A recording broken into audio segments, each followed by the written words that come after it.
So I'm going to use this video to be as direct as possible to you, the viewer, and cover the entire situation that has transpired over the course of the past few weeks. While this situation was extremely personal and private to me, I feel it necessary to discuss what happened openly on this platform. I don't want to run or hide away from this situation, I just want to be clear and direct, and all I simply ask is that you watch this entire video all the way through before reaching any final conclusions. In this video I want to provide the full context, take accountabilities for areas I absolutely made mistakes in, debunk many of the lies and rumors being spread, prove my side of the story regarding Wolfgang with an overwhelming amount of evidence to prove that he is in fact guilty, and to be as open as possible about my situation so you can understand the full story. I'm going to be completely transparent by displaying receipts showing that everyone is actively being refunded, while also proving that the money from the GoFundMe was only used for food and rent as advertised, not the ticket that many people have claimed. However, taking accountability regardless for being extremely negligent with my finances, and of course having broke the trust of my viewer base in the process by having been inherently deceptive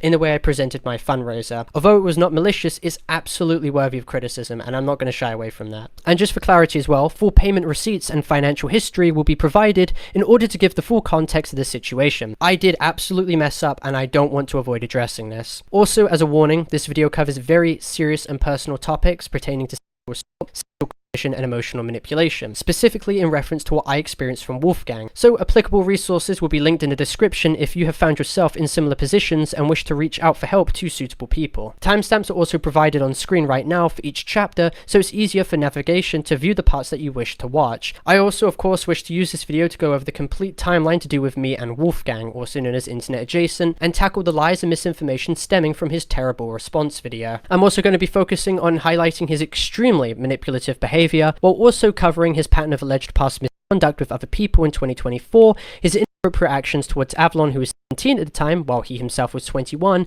and him threatening to sue them for coming out about his behavior. I will also highlight his extremely negligent behavior of openly posting in his Discord server which contain numerous members, such as Avalon, who is high-rolled, being an admin, and Wolfgang openly admitting to attempting to solicit material from another minor. I will also highlight his attempts to omit crucial context, hide and delete evidence, deflect blame to avoid accountability, and most importantly, him lying about me giving consent and eventually conceding to acting on impulse without my permission, to which he admits to numerous times, and this is imperative to go over. While we were doing stuff, I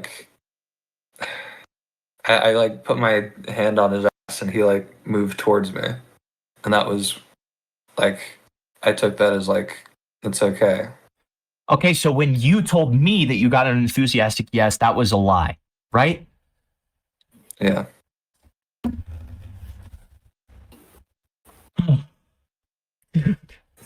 Oh no. Okay. He didn't get consent. He just didn't get consent. He didn't get consent. That's the end of it. So, again, doesn't absolve you of any of the things that you admitted to. The fact that you did not have explicit consent for a lot of the things you originally said that you had explicit consent for. Yeah. That's really fucking creepy, and you really need to get that settled before you even have sex with another person again, let alone a relationship. That's why I'm working on myself. Yeah. I will also be debunking numerous videos made by malicious users such as Saythe and Dr. Sonic, who have attempted to push false allegations against me with either maliciously cropped or altered calls, or completely forged and fabricated videos. I will provide screenshots, admissions, unaltered screen recordings, and full evidence to prove that they have completely and maliciously lied to tens of thousands of people, as well as highlighting their criminal behavior during the harassment campaign against me and numerous other people, because Saythe admitted himself that he completely lied in leaked admissions that I have. This video will also focus on pulling apart many more false claims levied by other bad actors against me, and highlight how fundamentally disgusting and Mugen's actions were in his process to sabotage and maliciously destroy my channel under false pretenses to hinder my ability to make a response video. I will do my best to censor explicit aspects of this situation, not only for viewer well-being, but also because it is extremely personal to me. However, just like with Quiet and how he responded to his separate situation, in certain parts of this video I will have to be open and fully transparent with what happened, because it serves as crucial context, so I do hope you understand that moving forward. Now, justifiably, many people are angry at me, and I don't fault them for that. However, some people are not treating this situation with the maturity and respect that it deserves. For the past few weeks, I've been receiving consistent threats, people wishing harm on me, disgusting images being made of me, dox threats, spotting threats, and many people have come away misrepresenting the situation and outright stating that I'm a predator, which is just not the case. Wolfgang was 21 years old and born on March the 31st, 2004. Before engaging with him, I made sure to ID verify and confirm that he was above the age of 18. He is 13 months older than me, while I'm 20 myself. This case is not whatsoever. It is, however, understandably embarrassing, as I will go on to highlight. As for my situation with Avalon, this as well will be entirely addressed and explained later on in the video, with full context being provided too. Between me and Avalon, there was a 2-year, 4-month age gap. He was 18, I was 20. Once again, not whatsoever. And unlike Wolfgang, I did not engage in sexual-based conversations with Avalon while he was still 17, nor did I know Wolfgang even did this until I made my document on him. I only knew of Wolfgang's conduct with Avalon around October the 13th, when I confided with Avalon about the situation, and in late November on the 25th, I received screenshots from Avalon proving that Wolfgang engaged with him inappropriately while he was still 17. This situation is absolutely worthy of criticism, I do not deny that whatsoever, but this topic has nothing to do with allegations, and this is something that Gwamgo himself has made clear numerous times, and this was never once even alleged in his original video on me. Just to clarify, nothing from this situation involves pedophilia. That accusation is not true, but that doesn't excuse Parlo's behavior, the way he handled this, the details he made public, and how he treated the people trying to help him out. It was completely irresponsible. He's not a pedophile, but what he did was still completely unacceptable. So, comparing this situation to the likes of actual ostracized like Kufi or Kaneko Kitten does a disservice to their victims in the process, and people are even going as far as to compare me to the Austrian painter, showing a complete lack of maturity when it comes to this situation. Now, the first topic I wish to discuss is both the release of my document and the full context behind the GoFundMe situation, before I focus on picking apart Wolfgang's extremely manipulative response video and going into full detail on what actually happened between both me and him on the 11th of October to the 13th. So allow me to provide some quick context leading up to this. Now, as I'm sure you're all aware, this all started due to a situation I had with another commentary YouTuber named Internet Adjacent, also known as Wolfgang, who was once again 21, older than me. This situation involved instances of me having felt pressured and pushed at times into engaging with Wolfgang, despite me not reciprocating and my body language clearly showing how uncomfortable I was, which is also attested by Avalon, who was present in the Airbnb at the time. I also provided numerous screenshots corroborating this in personal messages, proving that I was disengaged, created excuses, or aired his requests to avoid these specific conversations. Wolfgang is also now on record admitting that he lied in certain instances where he claimed I gave consent, instead admitting that he acted on impulse without my explicit permission. That is definitively him admitting to sexual assault. There is no defense for that. While we were doing stuff, I put my hand on his ass and he moved towards me. And that was I took that as it's okay. Okay, so when you told me that you got an enthusiastic yes, that was a lie. Right? Yeah. Right. IA has admitted to basically everything. He's admitted to Himpleton for not only lying to you, to all of us, Yep. which it is what it is. We all knew this, but also just lying about consent, which was the whole crux of everything. Which the whole crux of everything. He kept he sat here yelling at Parlo. At Parlo's lowest points being like, you did consent, and then he's like, oh yeah guys, I really never got it. Dude, for 3 fucking weeks as well, I know, lying man. straight to Parlo's fucking face. Yeah. Yep. Now, after this situation transpired on the 13th of October, Wolfgang was seen consistently going around to numerous commentary YouTubers behind the scenes immediately after, and either directly or indirectly referencing the situation in detail.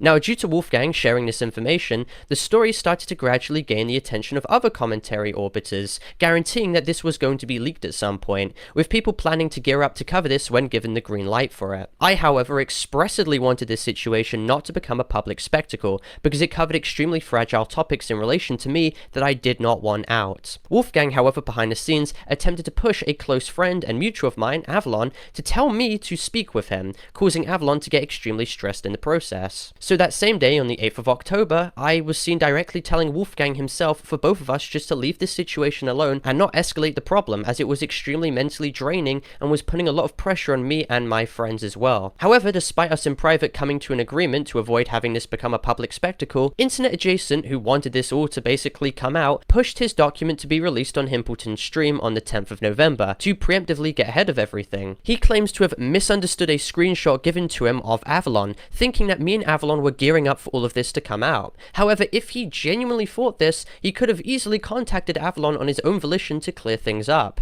And Wolfgang even attempted to throw all blame onto Himpleton, when responsibility also completely lies on him, as it was very evident that in private, he was completely pushing for this all to come out. It was always going to become public because of internet adjacent spreading the rumors to 3 commentators.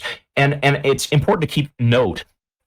Internet adjacent and I had only spoken once, and the one time that we spoke was on my stream. And context of that stream was that I was doing negative coverage on Parlo. He comes to me after that with all this stuff about wanting to burn Parlo to the ground and shit like that.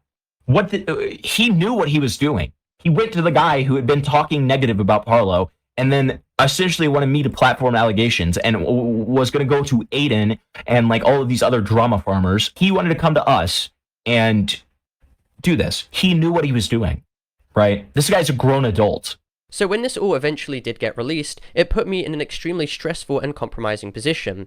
I had initially believed that we agreed to make this private only a few days ago. However, the position I found myself in now was that I felt obligated to respond and to be as transparent as possible about everything that happened, or I would run the risk of being ruthlessly attacked and seen as a liar if I didn't provide the full context in chat logs, or simply just ignored the situation. I knew that I'd be mocked despite the situation being extremely stressful and personal, and I felt as if there was not much I could do, despite mutuals in private telling me just to simply disengage. When the situation was gearing up to become a public affair, I was prodded to push my document out for people to understand my side, and due to poor judgment and a fear that if I didn't release my document I'd be labelled as a liar, I went through with it. I overshared in extensive details the context of the situation, and despite me displaying trigger warnings at the very start of the document to warn people about how serious this situation was, urging them to disengage if the topics were triggering, as it covered information to do with sexual assault that I experienced, that does not at all excuse the fact that I should have been a lot more restrictive in what I discussed due to my platform and the audience that I've cultivated. It was wholly irresponsible and extremely fucking embarrassing looking back at this all. I overshared when it came to recounting details that day that offered zero necessary value to be included, such as bringing up Wolfgang's Cinderella, which has been memed upon now. Me doing this all, however, does not now fundamentally change the extremely serious nature of the situation that I had to endure, and people making absolutely vile comments about the situation only serve to minimize and water down the severity of Wolfgang's actions in the process. But again, this could have also easily been avoided if I didn't release the document, as this was essentially reputational self-destruction. As close friends have also stated to me as well, creating a document like this should have been completely out of the question. It was not done with malice, and what I did was absolutely not predatory like some people have attempted to maliciously frame it as, but by no means does that excuse how unprofessional this all was. Now, I'd like to make this abundantly clear that I never shared this document on my YouTube channel or my Discord server, but the damage was already done when I pushed it out on Twitter in response to what Wolfgang said without thinking. I should have sought legal counsel or advice privately, or had consulted more people I trusted with the creation of this document beforehand, and I fault only myself for that. It was no one else's responsibility other than mine at the age of 20. I have a habit of not thinking before I act and not understanding how my actions affect others and close friends in the process. When these people attempt to give me advice while I'm not in a good mental headspace, like what Gwamgo did, I lash out and take it the wrong way because I cannot properly distinguish between both criticism and hate. So to Dial and Gwamgo for how I conducted myself at the time, I do absolutely apologize. And I want to make it crystal clear as well that mental health is not and should not be an excuse for the way I mistreated friends, nor should my autism be used as a shield to reduce accountability. I absolutely messed up, and I'm not going to deny that. Now, from Wolfgang's initial document, the largest outstanding claim against me was the fact that when me and him met along with other close friends, I paid for his passport and plane ticket that amounted to collectively £1,400, as well as a gaming laptop that was £1,600 after I made my GoFundMe on the 27th of September, with me having purchased an iPhone that was about £800 a few weeks prior on the 13th of September. Now, this was rightfully criticised by people on Twitter, and understandably it seemed as if I had used the funds from the GoFundMe to pay for the ticket and laptop, and appeared as if I maliciously scammed people and misappropriated the money for luxuries rather than necessities. However, this is not true. The payment for the phone was on the 13th of September. The payment for the plane ticket transpired on the 7th of October, October, and a gaming laptop was purchased on the 13th of October, all with my own money, not money from the GoFundMe. The funds from the GoFundMe were, however, transferred to my account on the 17th of October, after I verified my account on the 14th, meaning that I did not use the money garnered from the GoFundMe on the laptop, phone, or plane ticket. Now, while many people seem to think that I used the money from the fundraiser on the ticket and for this trip, which is simply not true, my actions were still absolutely worthy of criticism in their own right, so allow me to go over. My GoFundMe asked people willing enough to donate to me so I could use it for food and amenities such as rent, and also for potential other actions if I do decide to take them. When I created this GoFundMe, I did not consider my impulsive and irrational financial choices leading up to it, and despite only ever intending to use the funds generously donated to pay for food, rent, and amenities, it was imperative that I recognized that I needed to better handle my finances more responsibly at the time. I jumped the gun, didn't think before I acted, and regret conducting myself in that way. What I'm showing on screen right now is proof that the money garnered from the GoFundMe was used to pay for not only my university accommodation, since I was temporarily homeless, but also food, proving that the money wasn't misappropriated, and that my intent was never to spend the money on anything other than what I had advertised. What is also being provided right now on screen is proof that since the past month in October compared to now, I've been down over £4,500, further complicated by the fact that I was temporarily homeless due to a serious issue that transpired at my family's household to me. For a period of time I had to stay at a friend's house for refuge after I ran out, and while I was making a police report about the incident. Now you can absolutely criticize me for my horrible spending habits, especially for having paid an extensive amount of money on a plane ticket for such an embarrassing situation. I made a massive mistake, and I did genuinely fuck up. I don't want to be excused or defended for it, because I don't think I should be, and you shouldn't waste your time trying to excuse a situation as egregious as this. I was not at all transparent as I should have been about my finances, and that is inherently deceptive for me to have done. Despite the platform I have accumulated and a responsibility and influence that also comes with it, I proceed to continue to screw up time and time again on monolithic levels, and that has now caused to family, friends, and to people who've trusted me very much with their money and have donated to me because they believed I was initially at a worse financial point. And I didn't recognize the damage I had caused until now. I made excuses originally and dodged taking accountability in the original Discord call when I was first confronted, because I was so naive I simply couldn't understand what I did was fundamentally wrong. Money is fungible, so even if I didn't use the money on the ticket and laptop, the money I received from the GoFundMe essentially recuperated and replenished the loss. So that is absolutely worthy of criticism. I take full accountability for the act of scamming, deceiving my fans, and violating their trust in the process. And for that reason, I have taken steps to give the money back, after I had my dad transfer funds from my account, to which I'm actively using, to refund everyone who donated to the GoFundMe. And I will ensure to never make a GoFundMe again, because I have violated the trust of my audience, and it simply cannot be amended. I'm not in a position where I should ever make a GoFundMe again.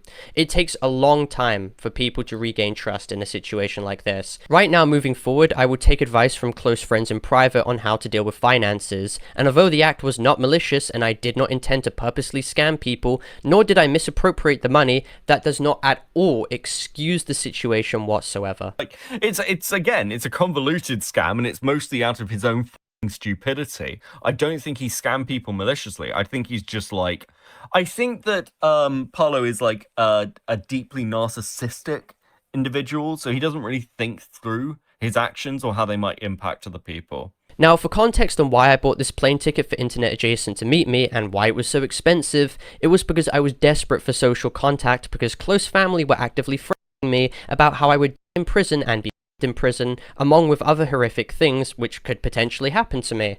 And due to how stressful this situation was, I wanted to hold on to any sense of normalcy I had by having a social trip with friends and of course Internet Adjacent. Internet Adjacent 2 was equally desperate for a relationship and for this meetup, and behind my back he even brought up the idea of marrying me and eventually adopting children with me, which is completely ludicrous now, hearing this myself, and to which the YouTuber Alex Everett attests to hearing in call. In voice chat, Wolfgang was like increasingly obsessive to the point where he was talking, like in our voice chat, he was talking about wanting to get married to Parlo, wanting to adopt kids with him as well. That was something that he would talk about. There was also partial hesitancy for me to purchase the plane ticket due to its price and me already being in a bad financial position, and the prices just continued to skyrocket as the days progressed, and I felt more and more pushed to get them in the window of opportunity we had available to meet, as all parties were extremely busy, and this was basically the only time that we were all free to meet.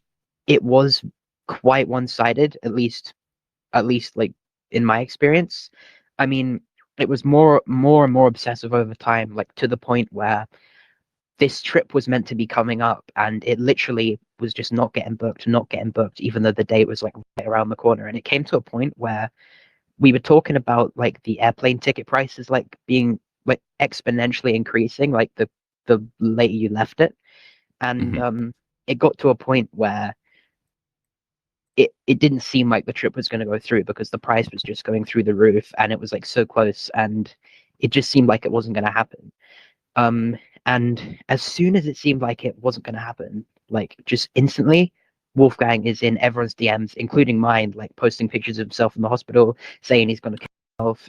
It was only after that that it seemed like the trip was back on. So like, honestly, I am inclined to think that Parlo was, I mean, it's still a massively irresponsible use of like donated funds, right? But I do think that Parlo was at least slightly in a way, because it, like, at least in my experience, it seemed almost like Wolfgang's life hinged on whether he was going to be able to come to England or not. However, the payment on that ticket and passport were ridiculously expensive and ate away at my funds, which were already decreasing, while I had no revenue flow due to my channel having 2 strikes and me being fearful of a third. So most of the videos were privated, and due to this, I was receiving no passive income. Now, you'd be absolutely right in stating how this all perfectly shows how desperate, pathetic, and embarrassingly lonely I was. I do not deny that, and I do not argue with the fact that many people right now may not take me seriously and perceive me in a much different light. And there's nothing much I can do other than embrace the surrealism of the situation I have now put myself in. Now, for context on why I bought the phone and laptop, I wanted new devices for communication. After the police confiscated my old ones back in September after the false police report, the phone was obviously important to take calls with friends and family, and the laptop was vital because I would use it for video creation and editing new videos. This was because I was in a tough financial spot, and I wanted the ability to create more content so I could have a stream of revenue again, hence why I later wanted to create content for Gwamgo. However, in regards to all of this, I was extremely negligent and not transparent when it came to purchasing the ticket, phone, and laptop, and I genuinely did not see this as a contention point at the time because I was already in a bad financial situation and was incredibly desperate. It was a severe case of tunnel vision, which I'm incredibly sorry for, and I should be criticized for it. Also, again, I want to make this clear, I never claimed or advertised the fact that I was broke. However, I absolutely understand if people got that impression from the nature of the GoFundMe, and the fault is absolutely on me regardless. Now, I want to use this segment of the video to tackle the numerous lies and half-truths presented in Wolfgang's initial response video, as well as his incredibly dishonest and manipulative behavior, specifically with his interactions with his once close mutual Avalon, as well as his extremely negligent management of his Discord server that you'll come to find out. Trying my best, man. Alright. So if you're trying your best and you genuinely cannot help yourself except lie, right? Would you consider that pathological? Yeah. Yes. Right. Bro. Okay. Why should anyone trust you on any commentary situation if you're a pathological liar? Can you answer my question? I mean, they shouldn't. As you can see in the clip that I've just presented, Wolfgang openly admitted to being a pathological liar when it comes to his recounting of any situation. He will lie in twist situations to benefit himself no matter the repercussions, and that is extremely important to highlight moving forward when covering all of these allegations. The entire claim is just downright false. I have been friends with Avalon for a very long time, and at no point had I ever been sexual or romantic towards him, nor was he that way towards me. We were never like that. It wasn't until after he turned 18 that Avalon started coming to me and offering the idea of a threesome between me, him, and Parlo. Now, in Wolfgang's response video, he highlights that he was never explicitly around Avalon until he was 18 years of age, and that Avalon came on to him in regards to this entire topic of a planned way. This is categorically untrue and a complete lie. Avalon turned 18 on September the 30th, and Wolfgang is seen acknowledging his birthday in a Discord group chat. Wolfgang himself was 21 years of age, being born on the 31st of March 2004, with there being a 3.5-year age gap between them, and even according to Wolfgang himself, he knew Avalon since he was 16. Here's a clip. How old was Avalon when you first met him? I think he was around 16. So you became friends with him when he was 16? Yeah. Now, in DMs provided by Avalon to me on the 25th of November, it comprehensively proves that Wolfgang was openly pushing the idea of a free privately to him while he was still 17 years of age. On the 22nd of September, while Avalon was still 17, he was seen messaging his friend Crypt. In these DMs, he posted a screenshot of Wolfgang having forwarded a message of me and him discussing a hypothetical way. This message sent by Wolfgang to Avalon was at 10:01 PM GMT, and as you can clearly see, Avalon posted the screenshot to his friend Crypt at the exact same time, with a reaction gif clearly showing that he was uninterested in Wolfgang's very obvious answers towards him. What's even more important to highlight is that Wolfgang actively removed this screenshot from his DMs with Avalon at an undisclosed time. He most likely did this because it completely shatters his argument in his response video where he openly lied about not engaging with Avalon until he was 18. And at no point had I ever been sexual or romantic towards him, nor was he that way towards me. We were never like that. It wasn't until after he turned 18 that Avalon started coming to me. And if you match the time that this screenshot was sent, you can clearly see that Wolfgang attempted to call Avalon to get his attention a few minutes beforehand, but the screenshot he sent after about the was conveniently expunged with only DMs the following day being present. In his interview with Himpleton 2, Wolfgang directly concedes that he was being sexual with Avalon while he was underage. This same admission transpired on other commentary streams where he was confronted about this exact same situation as well. Can we both acknowledge that it's your responsibility as the adult in the situation to know stuff, to be responsible enough to, like, not... Yeah. And, like, regardless of that fact, it is still true that you were bringing up situations with Avalon before he turned 18, correct? Mm-hmm. Right. You lied to Malcolm because you said that you'd never had any conversations with Avalon before he turned 18. We discussed, the thing, but that was about the extent of it. I never directed it towards him. I just talked about the prospect that me and Parlo would do that. Further screenshots provided by Avalon on the 25th of September when he was still 17 shows him relaying directly what Wolfgang had said to him in calls. In his DMs with Crypt, Avalon phrases what Wolfgang told him in terms of our positions for a potential free, to which Avalon is seen posting a gif expressing how uncomfortable he was with this conversation, and to which Crypt expresses how this would even work. Keep in mind, while Wolfgang was actively pushing for Avalon to engage in this dynamic when he was 17, I was not aware of this at the time, and I will highlight more about this later. These messages also prove that Avalon was not willing to engage in a free, and that Wolfgang openly lied when he claimed that Avalon came to him first, hence why in his response video he provides no evidence to back up his claims whatsoever. Furthermore, Avalon has even attested publicly that this is completely untrue. It is abundantly clear that Wolfgang deliberately misinterpreted Avalon allegedly asking for more clarification about the situation and twisted it to be him fully willing to engage. He threw his close friend he knew for years under the bus and blamed him for engaging first to create a cover for his own actions. It is also vital to bring up how Wolfgang has recently admitted on stream that he was discussing Avalon's relationship dynamic with his boyfriend Spa, and the topics to do with sex while he was still 17, to which he admits is both irresponsible and he has no excuse for.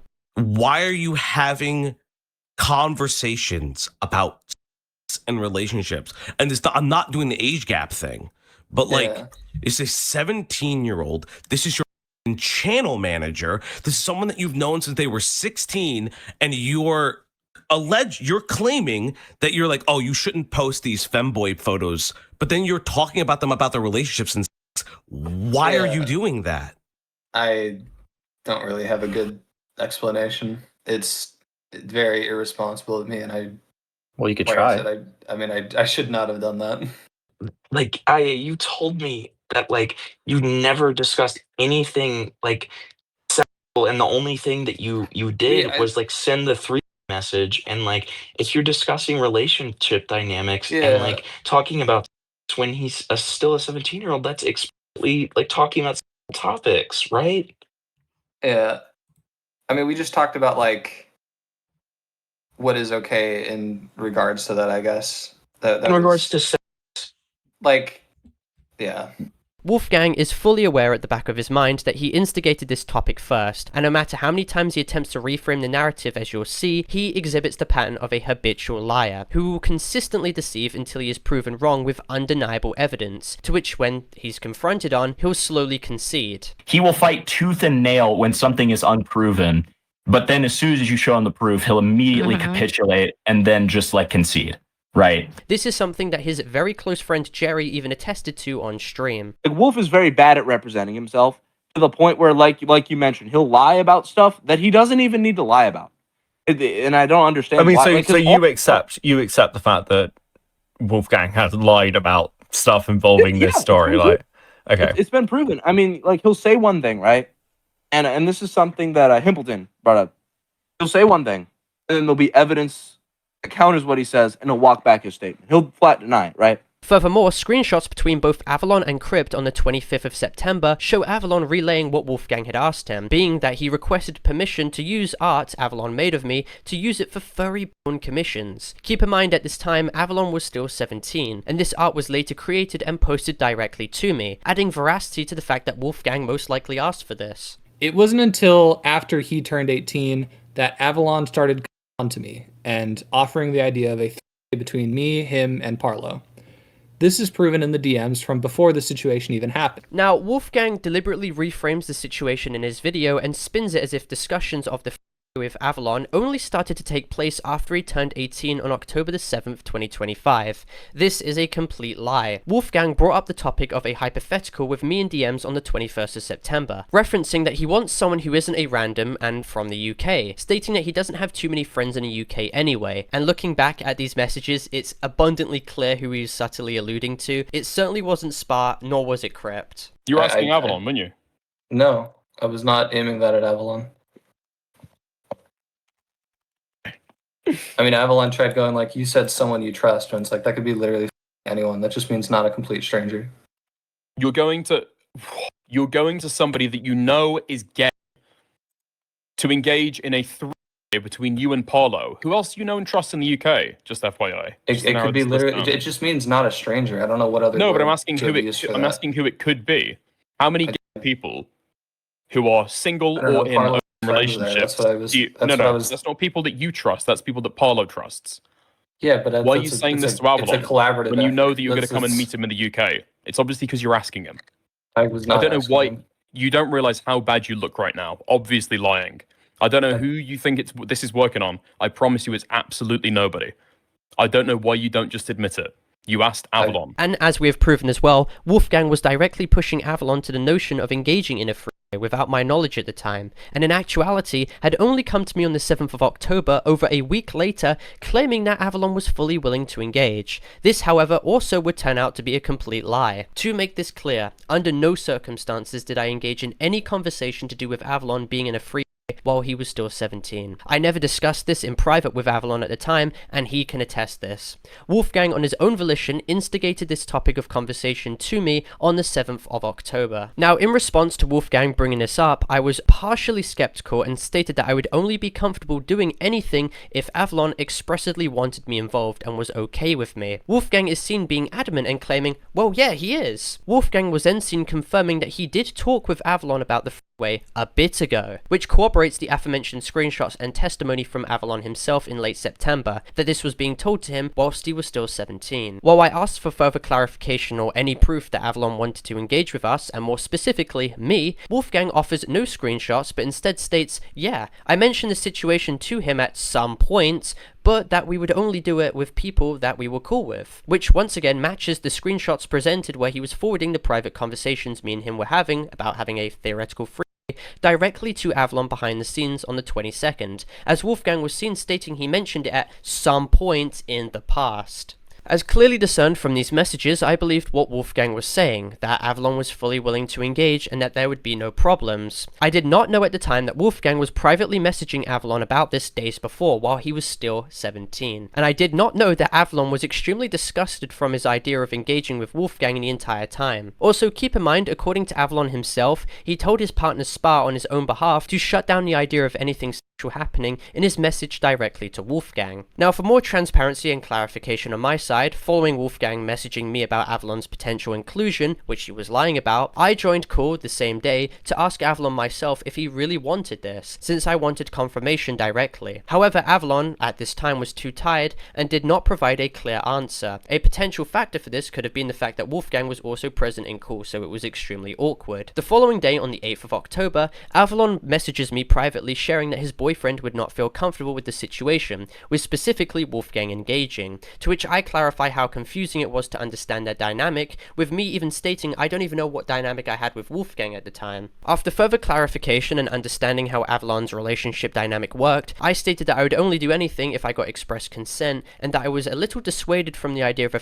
to begin with. I stated that I viewed both of them as close friends and that I couldn't date Wolfgang until December or January, as I was extremely dissuaded from fast-paced long-distance relationships, due to of course my past history with them. I did mention to Avalon that I would have been down to do anything, but was too anxious to communicate to him about this on call, to which he replied that Spa had no problem with it being between us. Now, this is in reference to what we then did in the Airbnb before Wolfgang arrived on the 11th. For clarification, Avalon was 18, I was 20, and I did not know anything about Avalon's actual opinions of Wolfgang until I confided with him about what happened to me on the 13th of October after the incidents transpired. DMs proved that I held no malicious opinion of Wolfgang at this time before that. Now, in regards to the leaked calls of Avalon and Alex Everett, I did not know anything about this call or what was said until Himpleton's tweet was made public. This situation was not a systemic attempt of me attempting to undermine or get back at Wolfgang. I mean, the DMs at this time proved that I have absolutely no malicious intentions at all. And as made clear as well, Avalon's ulterior motives don't fundamentally change the severity of the situation at all, now that Wolfgang has practically admitted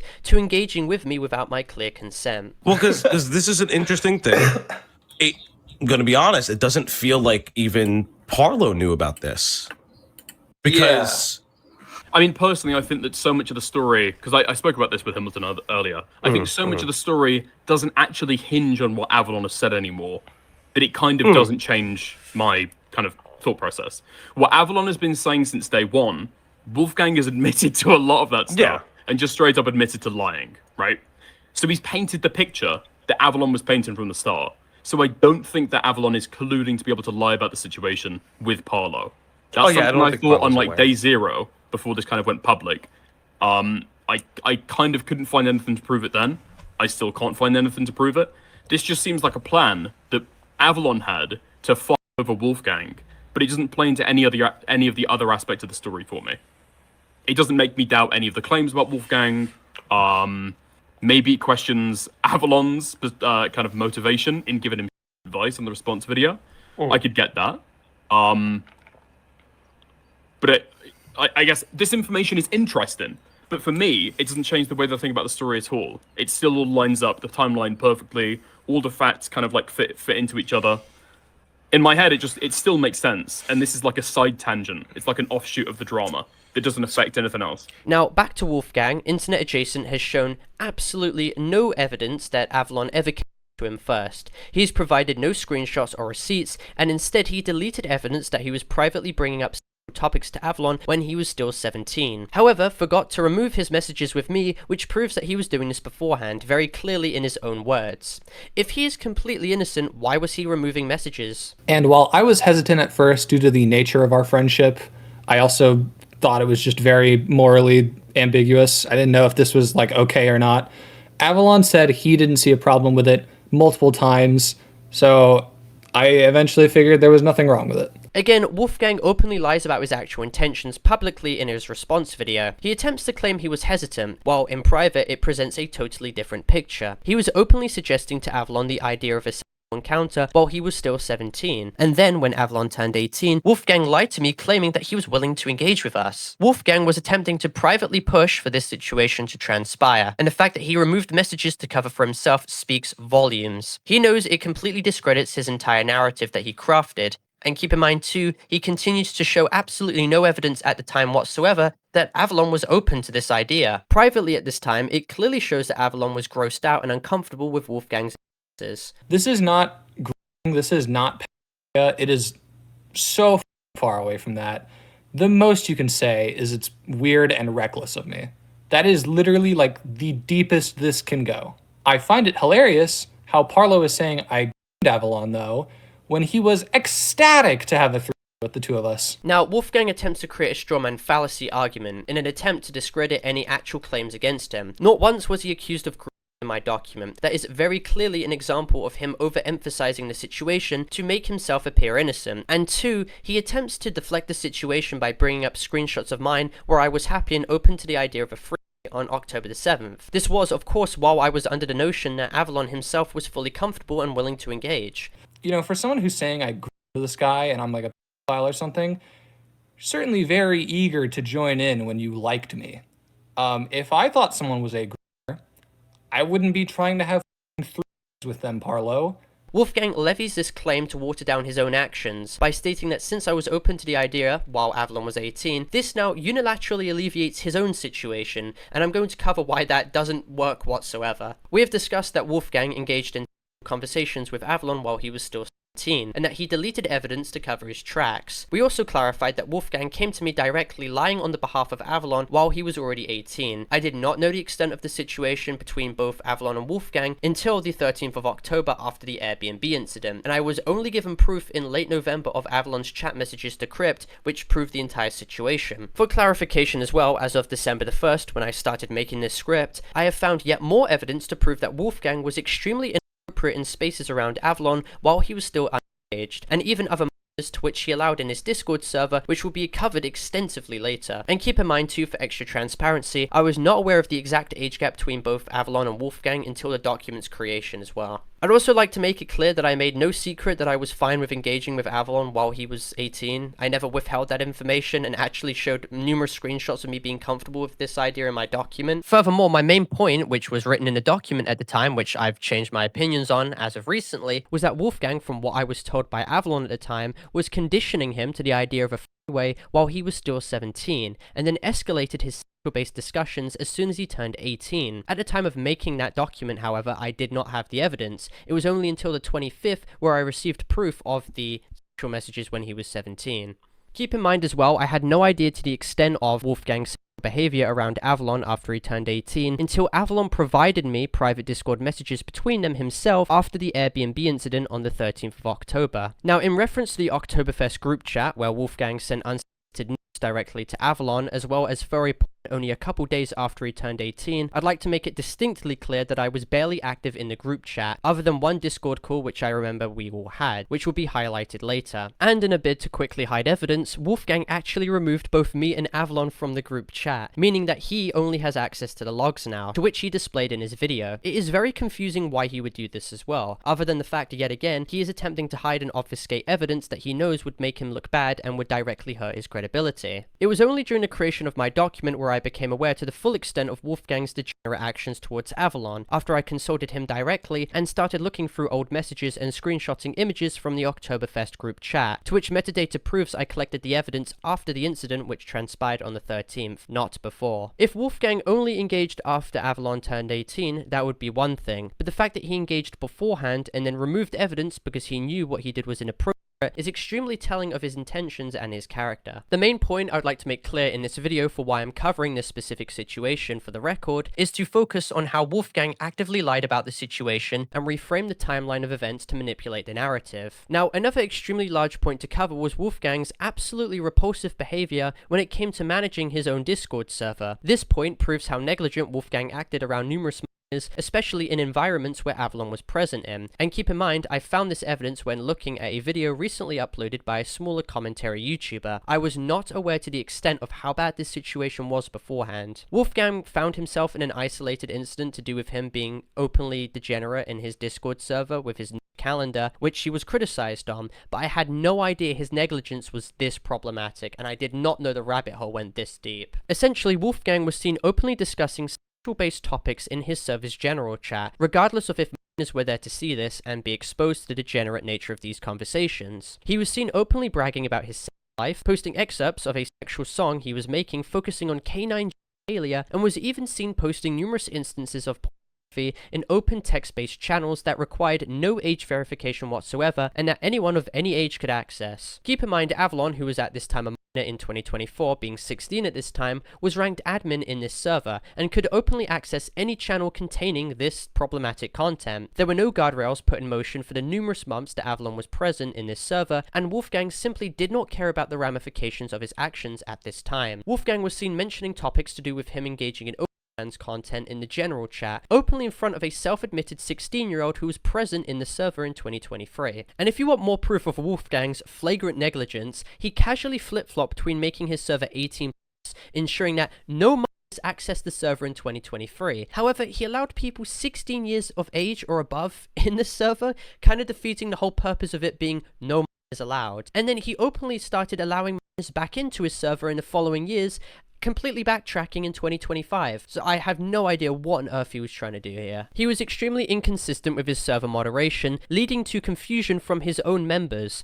and despite claiming in the rules to be against disseminating porn, he was seen going against this on numerous occasions. Wolfgang was seen continuing to post loads of suggestive images of commissions that he had on publicly accessible channels in March of 2024. Just before he turned 20, I mean, there's no excuse for this behavior at all. With all of this collectively considered, I find it extremely laughable that Wolfgang attempts to claim that he was never openly around Avalon when he was under the age of 18, despite his server having open channels with graphic content inside of it, to which Wolfgang's past mutuals, both Crypt and Avalon, had unfiltered access to when they joined his server. Avalon can also attest that Wolfgang would make sexual-based jokes around him while he was still underaged as well. Now, upon knowing how problematic this behavior all was, Wolfgang was seen purging some chats in his Discord server, hiding evidence as of July of 2025, blaming Kiwi Thumbs for this, not taking any responsibility for his own actions. Now, recently when this situation was brought up again on BuckID's stream, Wolfgang had actually given moderation access and permissions to a mutual of theirs, to which this person then subsequently banned numerous commentary YouTubers as well as Crypt and Avalon from the server, obviously to try and sweep this all under the rug.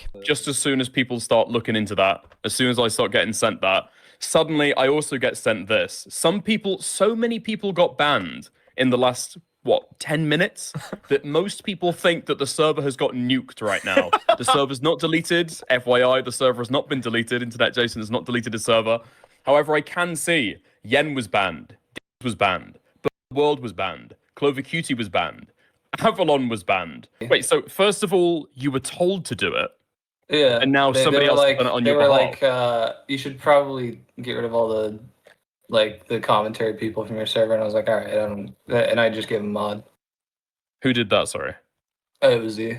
Z was like, that's probably the smartest thing. I was like, okay, I guess. Now, when Wolfgang was confronted by Himpleton about his conduct in his Discord server on December the 4th, at the start, Wolfgang concedes that he did post furry porn on his Discord server. By the way, we censored that image. Mm. So that was like an uncensored, like furry porn, essentially, right? In your 16+ server. Yeah. Okay. Just making sure.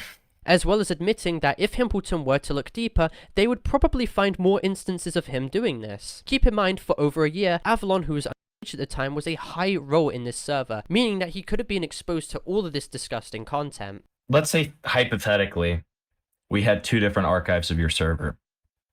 Are we going to find anything in there?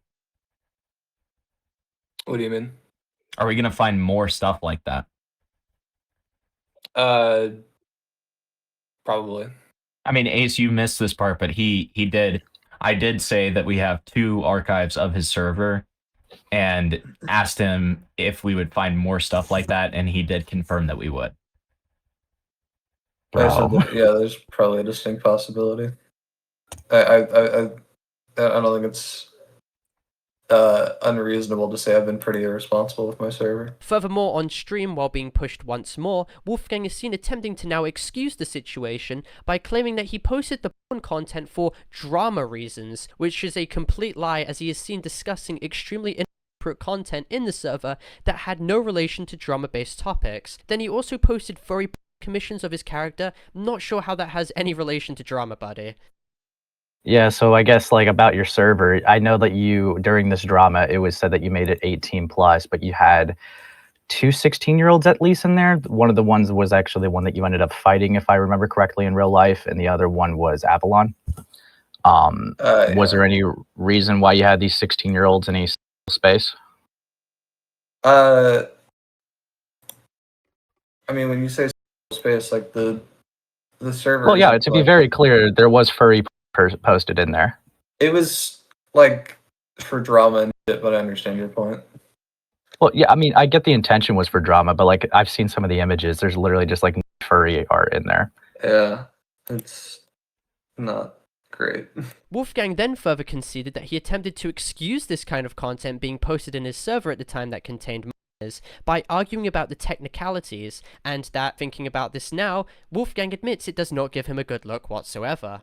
And I think a defense that you made, you can correct me if I'm wrong, is, well, it should not, like, if it was porn, it would be an issue, but since it's just FW, it's not that big of an issue.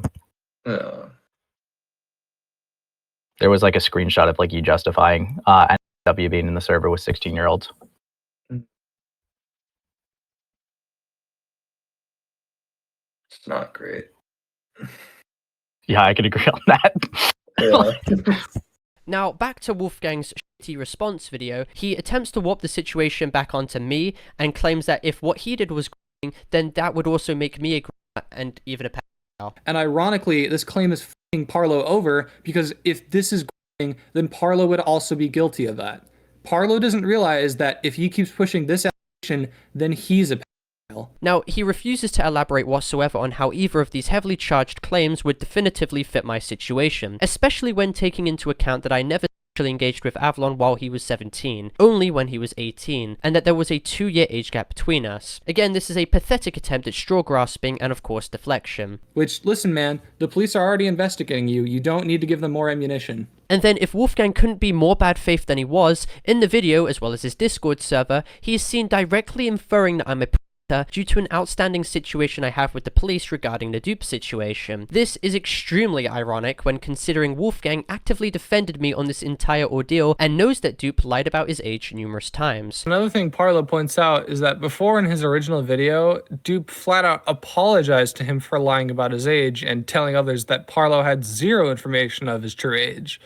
So, once again, why the hell is this a situation people bring up and dunk on Parlo? Of course, though, it serves in Wolfgang's best interest to be as disingenuous as possible because he's backed up against the wall. And while a lot of people told me I should just talk to lawyers instead, I didn't think this situation was that serious, and I still don't think the situation is serious enough to involve lawyers. Now, I find it painfully ironic that Wolfgang attempts to state that he would not be seeking legal action in regards to this situation, but only a few days later after the publishing of this video on the 27th, Wolfgang's at the time manager, who was extremely close with Avalon, was seen forwarding information to Avalon that Wolfgang was secretly planning to sue him behind the scenes, because Avalon was coming out about what happened to him while he was age. Wolfgang in another instance was seen stating that he was losing his mind over this, to which in response Wolfgang's manager announces that their contract between them would then be terminated and officially notifies him ahead of time that they would quit their position on December the 26th. Wolfgang's manager also highlights how disgusting he was for threatening legal action to silence his once close friend and attempting to keep this all a secret behind their back in the first place. Now, after Avalon caught wind of this situation, Wolfgang decided to blacken out his profile picture and of course start sympathy baiting. He completely backtracked after realizing how terrible this would make him look optically, and he acknowledged that he screwed up completely, and then states he just wants to be left alone, which is extremely ironic when considering three things. The fact that 1, he instigated the entire situation to begin with, 2, complicated matters even further with his response video that was completely embroidered with lies, and then 3, attempted to sue the person he behaved inappropriately with when they were a As your once close associate said, Wolfgang, you are not the victim. You never were, and this was all the product of your own actions. You have no one else to blame other than yourself in this entire situation. Why were you threatening to sue Avalon if you've got no clue what I'm talking about? No, I that's not a lie. Why do you think I've been offline for a bit? That's No, that's you not a know lie. what I'm still talking about. going forward with that. You're Okay, still so going you forward are, with the lawsuit. So you are suing Avalon. I am I'm consulting people right now. I'm looking at my options.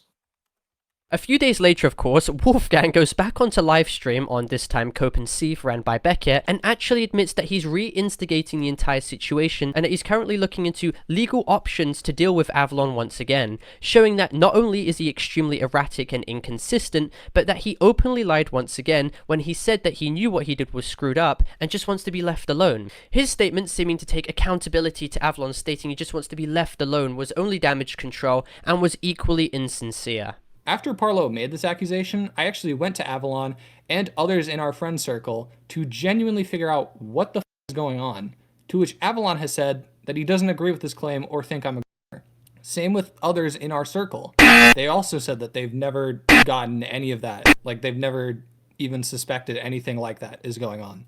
Like I said, Parlo made this claim, but was going to drop it after Avalon put pressure on him. I also find it interesting that Wolfgang cannot provide in his response video one single instance of me stating that I was going back on my claims, or Avalon was pushing me to drop this claim. This is because Wolfgang is a habitual liar, and he relies on the ability to make unsubstantiated claims in hopes there is no pushback derived from it. Obviously, his claim is completely untrue, and Avalon himself attests that he never pushed me to drop the situation. But one of the most telling instances, which can be used to debunk Wolfgang's own words, was when he was on the Copenhagen livestream. He was basically confronted on this exact same point, to which in response he fails to provide any evidence that Avalon pushed me to drop the point, with him instead subtly conceding that he lied when he admitted, yeah, very quietly. What followed was him going completely silent and then abruptly leaving the call and leaving the Discord group chat, to sidestep admitting that he was ultimately wrong. Here's a clip. You also lied about the fact that Avalon is apparently trying to push Parlo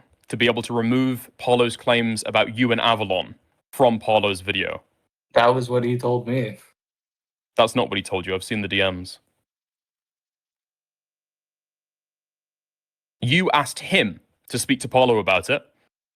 Yeah, and then he was said, like, I'll sure. see if I can get something in the video about it. The way you framed it in your video is if Avalon really wants Parlo. He's really been trying, I believe is exactly what you said. He's been trying to get Parlo to remove this from the video because nobody wants him to talk about this. It's not true. You asked Avalon to pass along a message to Parlo.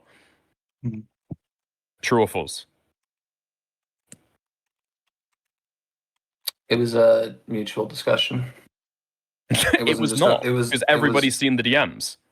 You ask him, true or false. You ask him to pass along a message. Yeah. True or false? That's true, right?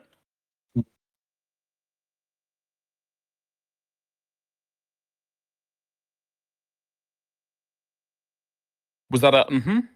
Well, your mic's cutting out, I guess. Oh fuck! Did he just run? Is he done? Are we? Dude. He left the group. That's interesting. Bro.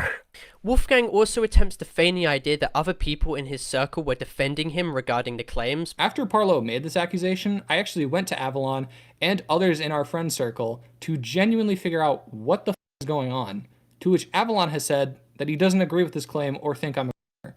Same with others in our circle. They also said that they've never gotten any of that. Like, they've never even suspected anything like that is going on. But once again shows no evidence of this whatsoever. And oddly enough, every single friend involved in these circles actually called him out privately and completely cut him off. So that's yet again another lie. Not only am I confused on where this accusation is coming from, but even the person I allegedly groomed into Avalon is not on board with this. And Parlo wasn't originally until his channel got terminated. That's right, I've been told behind the scenes that Parlo was planning on not even including this when this whole thing went public, but also that people have told him to drop this behind the scenes and he considered it. But after his channel got terminated, he just went ahead and decided to call me a or something, so yeah, now we have to respond to that. Parlo made this claim, but was going to drop it after Avalon put pressure on him, but is now using it again because Parlo has the biggest victim complex in the world. So if people don't believe I'm a racist, because why the f would they? This guy's been lying out of his ass, then I have to be a pedophile. All because he's mad his channel is gone. And that's because he has no one else to blame for his channel being terminated. He can't blame Mugen because the guy's a nobody. He can't blame Kormanx because that guy's off the internet. He can't blame Gwamgo because that'd be a disaster. So I just have to be the villain. And Parlo wasn't originally until his channel got terminated. You're lying? You're a liar? That's a lie? What am I even supposed to say about this? The documents dropped days before Parlo's channel got terminated. What? What? That is in the document, and now you're lying about the timeline. You are lying about the timeline. Why would he include this? This video has taken him over, what, almost a month to make? Like weeks. He spent weeks on this. Parlo's channel only got terminated last week. The allegations came out at the beginning of the month. In another flagrant lie, Wolfgang attempts to spin the idea I was only focused on the Avalon situation after my channel was terminated, at some attempt to victimize himself, basically inferring that this claim was emotionally driven because of my anger at the time. However, my channel was terminated on the 18th of November, which was numerous of days after my document was published on the 10th, which went over the situation in detail and called it out. In actuality, I included the Avalon situation in the document because retroactively looking back, the behavior was absolutely morally questionable, and after more evidence started to come out in the following days, it painted an even more grotesque picture. Wolfgang attempts to appeal to his fan base with some innately weak victim complex, to spin this all as if it was some manufactured malicious reprisal backed with no evidence due to my channel deletion, when in actuality it was a perfectly valid criticism that he attempts to water down and sidestep. Like, even if this claim was made because my channel was terminated and I was angry and I wanted to get revenge, that doesn't change anything. You still absolutely messed up.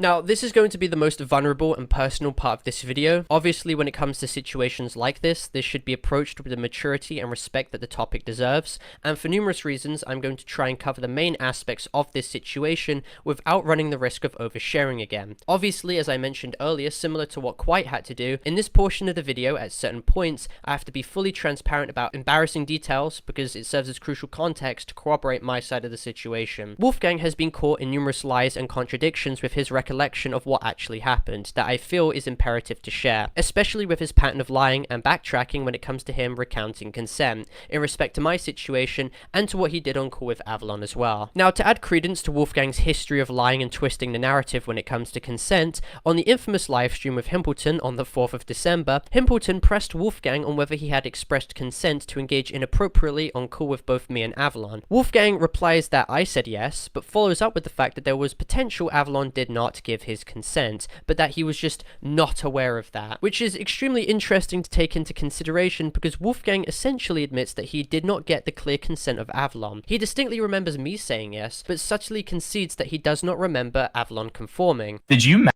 on a call with Avalon and Parlo? Yeah.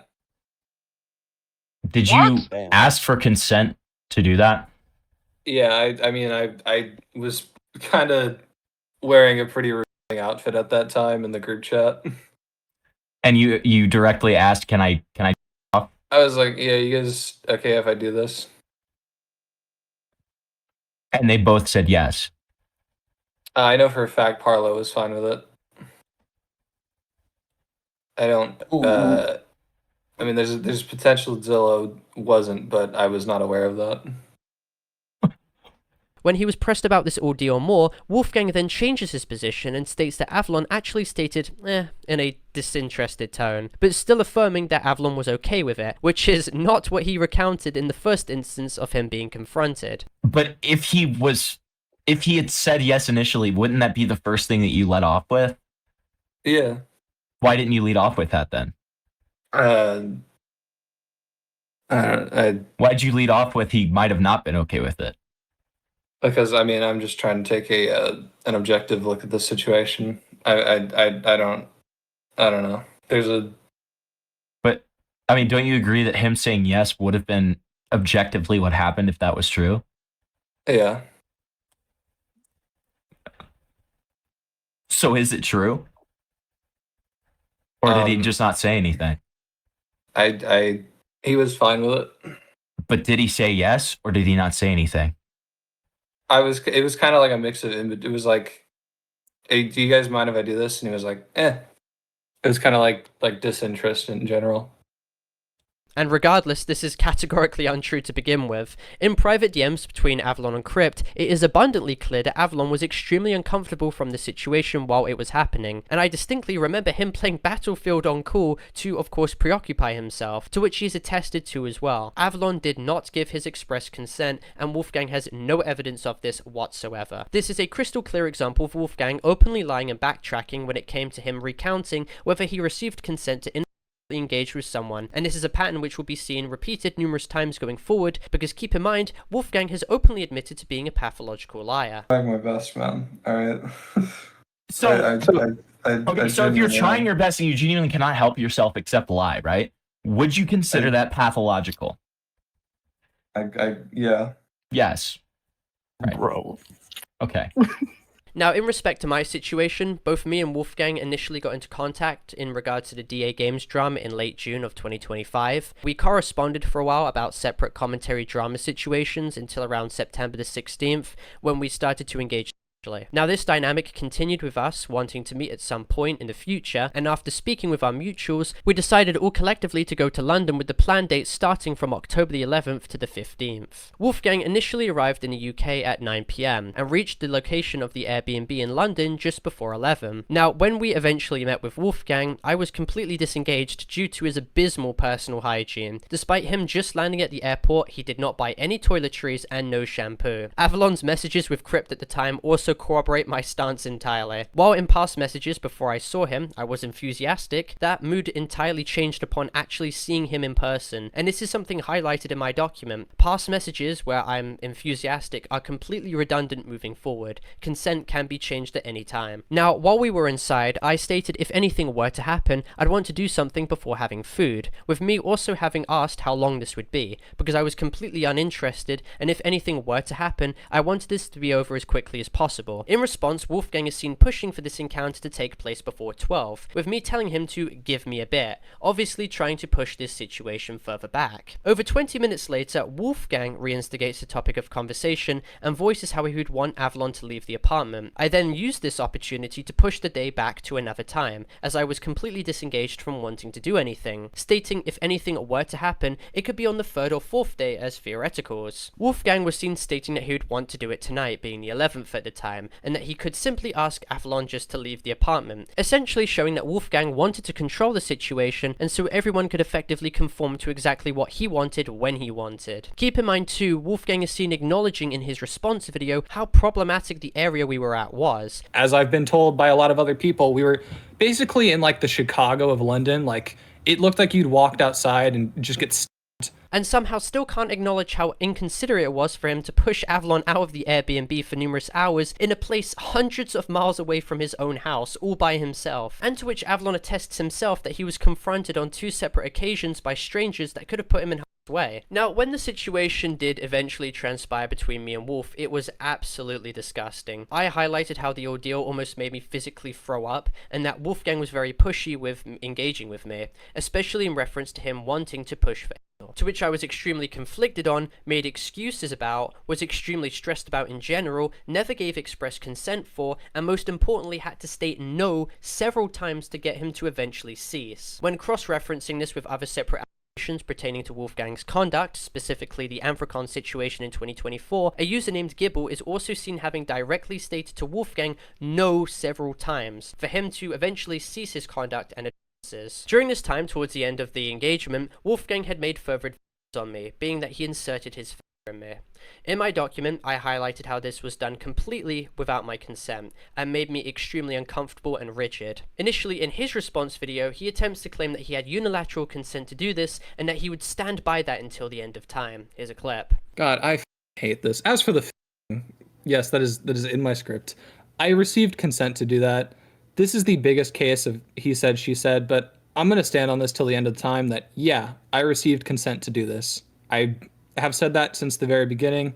I'm going to say that till the very end, because that is what happened. However, as the commentary channel who I'll call D clarifies, when Wolfgang was confronted on this exact same situation later down the line, whether he actually had consent to do this, he went completely quiet in response, and it was very, very suspicious. If you take a look at the live stream when he called in the other day, I questioned him about this after Ico kind of like hopped off or pressed him. And internet adjacent went really, really, really quiet. Really, really, really quiet about whether or not he actually, I guess, did get verbal consent. There was nothing he really said. Now, when I showed this video excerpt to Himpleton on the 4th of December, Himpleton confronted Wolfgang on the situation and asked him if he had expressed consent. Wolfgang replied that he did, and the reason for why he was silent when confronted by D was because he was simply just thinking. However, both of these claims are a complete lie. Did you ever get verbal consent to do that? Yes. Why did you go completely quiet and not say whether you got verbal consent to do it then? I was thinking. I had to recall that incident. But then why didn't you say that you got it at all? As Himpleton further pushed Wolfgang, he started to go completely silent once again and remarked that he didn't even know. Why did you go silent when D asked you about that? I have no explanation, man. I don't know. I don't know what else to say.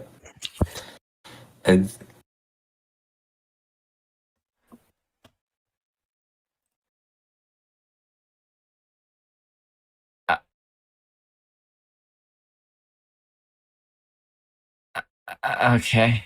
And eventually, after further confrontation, Wolfgang eventually ended up admitting on stream that he actually never received consent, completely lied about me giving consent, and that he mistook my body language and engaged further with me without my permission.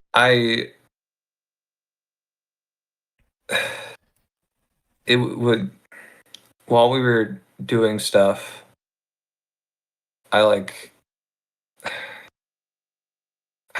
put my hand on his ass and he moved towards me. And that was I took that as it's okay. Okay, so when you told me that you got an enthusiastic yes, that was a lie. Right? Yeah.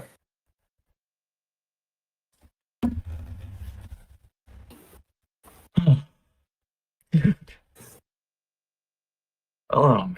This is once again yet another example of Wolfgang being caught openly lying about someone giving them consent, when in actuality they did not. The following day on the 12th, me, Avalon, Spa, Crypt and Wolfgang all went around London to shops. We ate at a Chinese restaurant to which Wolfgang threw food on the ground for attention, and eventually got into a planned fight with Crypt in Hyde Park, while Crypt was 17 and Wolfgang was 21. Now, despite this originally being a play fight, Wolfgang was getting increasingly more aggressive and clearly taking it far too seriously. Eventually, due to the exhaustion he had by fighting, he threw up in public twice in front of all of us, making everyone extremely grossed out and very much uncomfortable. In 2 instances during that day as well, Spa and Avalon witnessed Wolfgang trying to put his arm around me, to which I would sharply move away. Later on in the night at 11:30, Wolfgang would attempt to instigate a based conversation to me, which I made excuses to dodge. He then suggested engaging with me once again, to which I shut down and stated I would be leaving soon. Now, just while I was at the door of the Airbnb, planning to go down the stairs and move out to get my Uber, Wolfgang saw me out with him coming to try and kiss me. I moved away once again since he had literally just thrown up only hours before, to which he attempted to recorrect his course and attempted to come in and kiss me again, to which I uncomfortably reciprocated. Once again, with past allegations levied against Wolfgang during the 2024 Anthrocon situation, it is specifically stated that Wolfgang leaned in for a kiss, all while asking and ignoring me not reciprocating. Again, this situation corresponds directly to what Wolfgang did in my situation. In his video as well, he completely misconstrued what I said in my document, and very interestingly, doesn't deny the actual claim that I made. He also tries to say that I kissed him as some sort of apology or something like that. No, I kissed you because I was into you. This didn't have a double meaning. It's not like your English assignment where it's read through the lines. Now, after I left the Airbnb, Wolfgang offered to walk me down to the station, which I told him instead I wished to take the Uber. Now, after I was picked up by the Uber, I mentioned that I was scared that I'd be locked out of the apartment if the Uber had bailed on me. Wolfgang then used this as an opportunity to send an unsolicited image of himself, to which I loosely responded to. I then follow up with an excuse as to why I didn't want to engage that day. Wolfgang was then seen responding to which I completely aired, and then he was seen stating, "It's okay, I could do it tomorrow." Now, the final day on the 13th is the most contested of all the days, and it is extremely important to clarify what happened, as Wolfgang was once again caught in numerous lies and contradictions. The day started off with Wolfgang sending more pictures of himself, stating that he hasn't showered, to which I do not reply to. He's then seen stating when I would want to meet them in the Airbnb, to which I replied 2 p.m. What followed was him asking for us to cuddle, which I then again ignore. Wolfgang once again engages in sexual-based conversations, to which I completely dodge and instead announce that I'm heading down. Wolfgang then proceeds to ask if I wanted to drink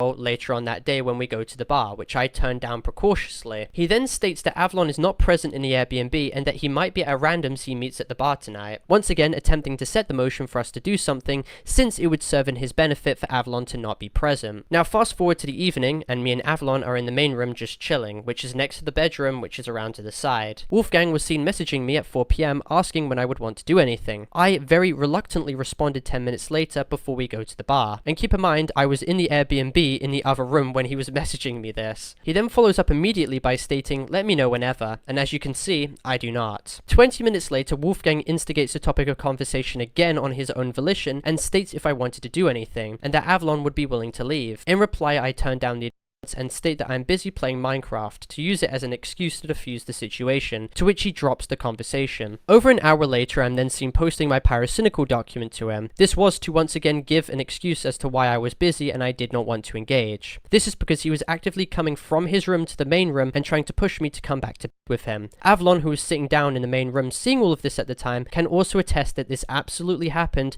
and it made him extremely uncomfortable to witness. Again in response, Wolfgang is seen stating, "Come in here," to which 10 minutes later I shyly obliged to in the now infamous message. Unfortunately, however, people have completely misrepresented the problem in this specific situation that I have just levied. I am not claiming that this was the what I had stated in response to Wolfgang was, by definition, a fawn response to get him to basically leave me alone by subtly conforming to what he wanted. Also, furthermore, it doesn't change anything. Wolfgang was provably pushy and was prying me to engage with him in the other room. This is something as well that was attested by a third party who was present when they saw it all, and Avalon was so uncomfortable from Wolfgang's responses to me that he left the Airbnb. I walked in and out of the bedroom because my phone was in the bedroom charging, and it was the only outlet that worked, yet I still wanted to hang out with my friends in the other room, so I was going in and out of the bedroom.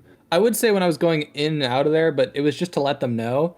Parlo is saying the only reason I possibly did this was to peer pressure him, which is just wrong, but to say I was like a trying to allure him in there is just like false. That wasn't my pure intention at all. That was the only working outlet for my phone, so I literally had to go in and out of the room. In his response video and even initial document, he attempts to leverage a false alibi that he was consistently coming in and out of the room because of his phone charger. However, he is seen subtly admitting in his response video that his intention was also to lure me into the other room with him too. Was I hoping at one point he came in there with me? I mean, yeah, like a little bit. This point gets further denigrated when considering his private messages with his ex-mutual bi. In these messages, Wolfgang was seen directly telling them at this time that he was trying to get me to cuddle with him. Oddly enough, however, he had selectively removed this message, but not quick enough as thankfully it was archived. At first, in a commentary YouTuber's livestream, Wolfgang attempts to claim ignorance that no DMs were removed. However, later he ends up conceding that he did delete the message. Have you deleted a DM?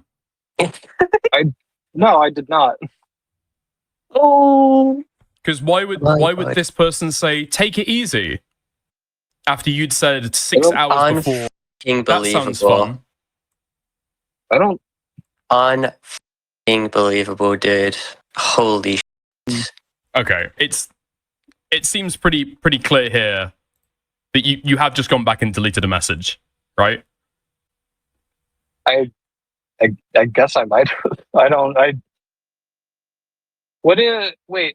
Very meticulously, by the way. That was the one single message deleted. Wonder why. This message is extremely important, however, and this is because it proves his intentions clearly. The charger alibi is a complete lie, and as attested by Avalon, who was present during all of this, and Wolfgang's at the time message, it was abundantly clear that he was trying to push me to with him in the other room. There was fundamentally no reason for him to have selectively removed that message with bytes other than to conceal his intentions at the time. In Himpleton's livestream as well, Wolfgang even eventually conceded that he did end up removing the message because it undermined his side of the story. So, but why did you do it? Because it undermined your own account of events when it came to going back and I forth don't with the have charger. I don't have any reason for why I did it.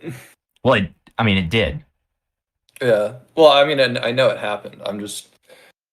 Well, but what I'm saying is it did undermine your recounting of events, going back and forth, to get on your phone or whatever.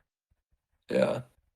So, if I had to, theory craft there, I would say that's probably why you deleted it. Yeah, I think that's fair.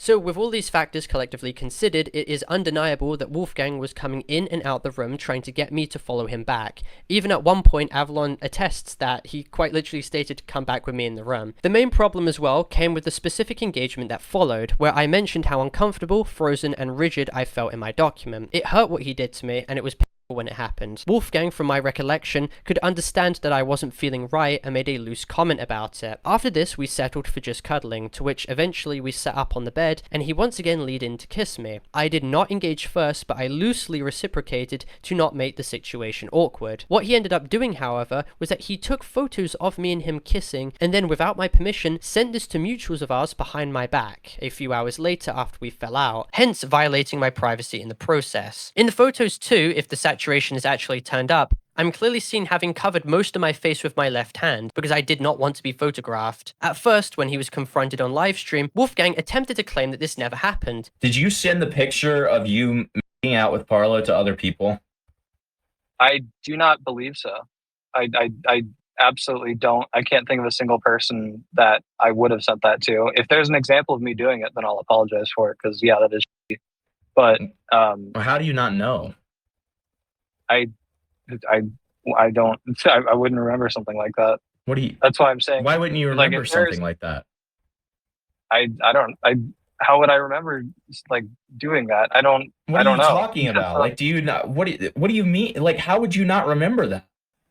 As far as I'm aware, no, I didn't do that. As far as I'm aware. Yeah, I don't have any memory of doing something like that.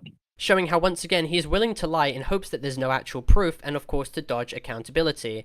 Only when he is directly confronted with undeniable evidence does he then concede and offer false apologies. Hold on, he just sent me something. This was me doing it. No, this is wait, no. There is evidence of this.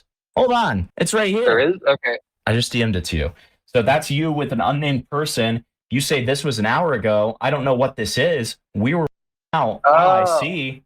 Zillow and Parlo are mad at me and I don't know why. Okay. And yeah, that's not cool of me.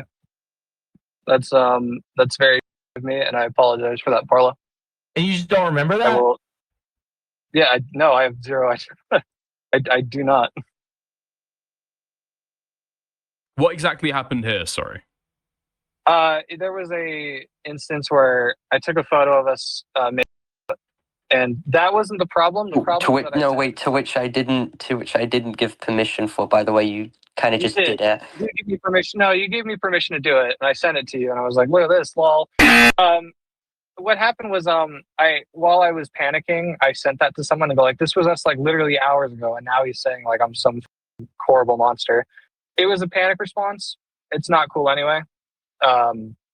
It's up with me. I apologize to you in DMs. I'll apologize to you here for it. Did you send the picture of you out with Parlo to other people?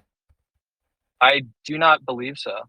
Now, following this situation, Avalon came back to the apartment and we all planned to go to the bar. Just before I entered the shower, I distinctly remember asking Wolfgang who should go first. This is something that Avalon, who was in the adjacent room, can also attest to hearing. What I meant when I said this was that I simply did not want to go in the same shower as him. I mean, it's pretty obvious. Instead of replying to this, however, Wolfgang still proceeded to allow himself in. What followed was me not making eye contact the entire time and being extremely uncomfortable while this completely gross, vile situation occurred as my privacy was completely invaded. When I went out of the shower, Avalon saw what happened when I walked out of the bathroom, not aware that both of us were in there at the time until I came out, to which, when he immediately clocked on what happened, he left the apartment because he was extremely uncomfortable. Now, after Avalon had left, I started to cry and panic, wondering if I personally upset Avalon in the process, as I personally felt extremely bad for him when Wolfgang would push him to leave the apartment. It was extremely inconsiderate. Avalon at the time didn't respond to my Discord messages, and Wolfgang tried to hug me, to which I didn't engage with due to everything he did, making me feel extremely sick. What followed was me having a mental breakdown, and when I confided with Wolfgang about the situation and I finally let it loose that I simply was not interested in him, which I was extremely scared about doing in the first place, he completely blanked me and ignored me while I was on the floor crying. Eventually, Avalon messaged me to meet him in the station, and after we spoke and confided about what happened in London, we came to terms about the gravity of what was taking place. We were both extremely uncomfortable with the situation and with what had transpired, so after a couple of hours, we went back to collect our items from the Airbnb and then went back to mine. Now, due to our personal safety, we were anticipating that literally anything could happen. It was extremely unpredictable and a volatile situation, so we tried our best to not engage with Wolfgang when we were collecting our items in the Airbnb. However, he was unfortunately woken up and attempted to instigate conversation with us, asking what happened. Avalon was extremely hesitant to speak, so he didn't say anything. So in order to catalogue the situation in case anything unpredictable happened, I recorded for my own safety and engaged in conversation with him. Also, Parlo has said he never intended for the situation to go public. Then why did you record me that night? You've been very against going to the police with this situation, so what other reason would you have for recording this? You seem to try to say me talking to commentary YouTubers is the catalyst for this, but I don't think that's really true at this point. I think you were going to do something. I think that's really true at this point. I think you were... What? Are you f***ing high? Are you f***ing high? Because Parlo was going around and recording shit. He's the reason why it ultimately came out. No, those points don't connect at all. Just because somebody's collecting evidence does not mean they're the reason that it came out. This guy went public first. No, Internet Adjacent is the reason why this went live, and I don't know why he's trying to shift the blame over to Parlo. Now, this has been maliciously twisted by Wolfgang and other people into the idea that since I had this recorded, I had some ulterior motive to release this on my own volition first. This is a complete lie and he knows it. He knew that I did not want this situation out, and I made this abundantly clear to him on the 8th of November. It was due to his own spreading of the situation and his own temperament that caused this all to spill out. He had the ability to consult Avalon about the situation just before the lead up on the 9th to 10th, due to him misunderstanding what Avalon was stating in private, but he chose not to, and still went through with the posting of all of this on his own regard to preemptively get ahead of everything. The only reason for why he attempts to reframe the situation like this now is to of course play the victim card and to manipulate the situation to benefit his own narrative. He is not a victim, he had ample opportunity to make this private, and this recording was not indicative of literally anything. It is even more telling in his video when he plays the audio recording but selectively crops out the portion to do with the shower situation. I find it very telling on why he would do this. Not only can Avalon attest to my side of events, but also in the recording, specifically in the portion that he does not include, when I confront him about his actions during the shower situation, he apologizes. He doesn't deny, he doesn't make excuses, and he certainly did not mean, "I'm sorry you felt that way." Regarding the shower stuff, I was like saying about like, do you want to have a shower first before, after me? I'm sorry. Now, in Himpleton's livestream, Wolfgang attempts to make excuses for why he said that, with him initially stating that the portion he cut out was quote-unquote not relevant. He even attempts to claim that in the recording, he only apologized because he meant sorry you felt that way. So in your response video, when you play the leaked recording of Parlo, why did you crop out the part where you apologize for the shower incident? I just wanted to get like the basic premise. I didn't want to include like the whole call because it was like super long. Why would you crop out one of the key parts of the call where you apologize for something? I apologized for if I made him feel that way, but I know the whole thing was like I barged in the shower with Parlo, but that's not what happened. I rest my case. Why would you cut out you apologizing for the shower incident, even if it was just you saying, "I'm sorry if you felt that way"? Because I didn't feel like it was relevant, I guess. And how is it not relevant? Well, because it's not like me admitting to doing something. It's just me saying, "I'm sorry if that's how you felt."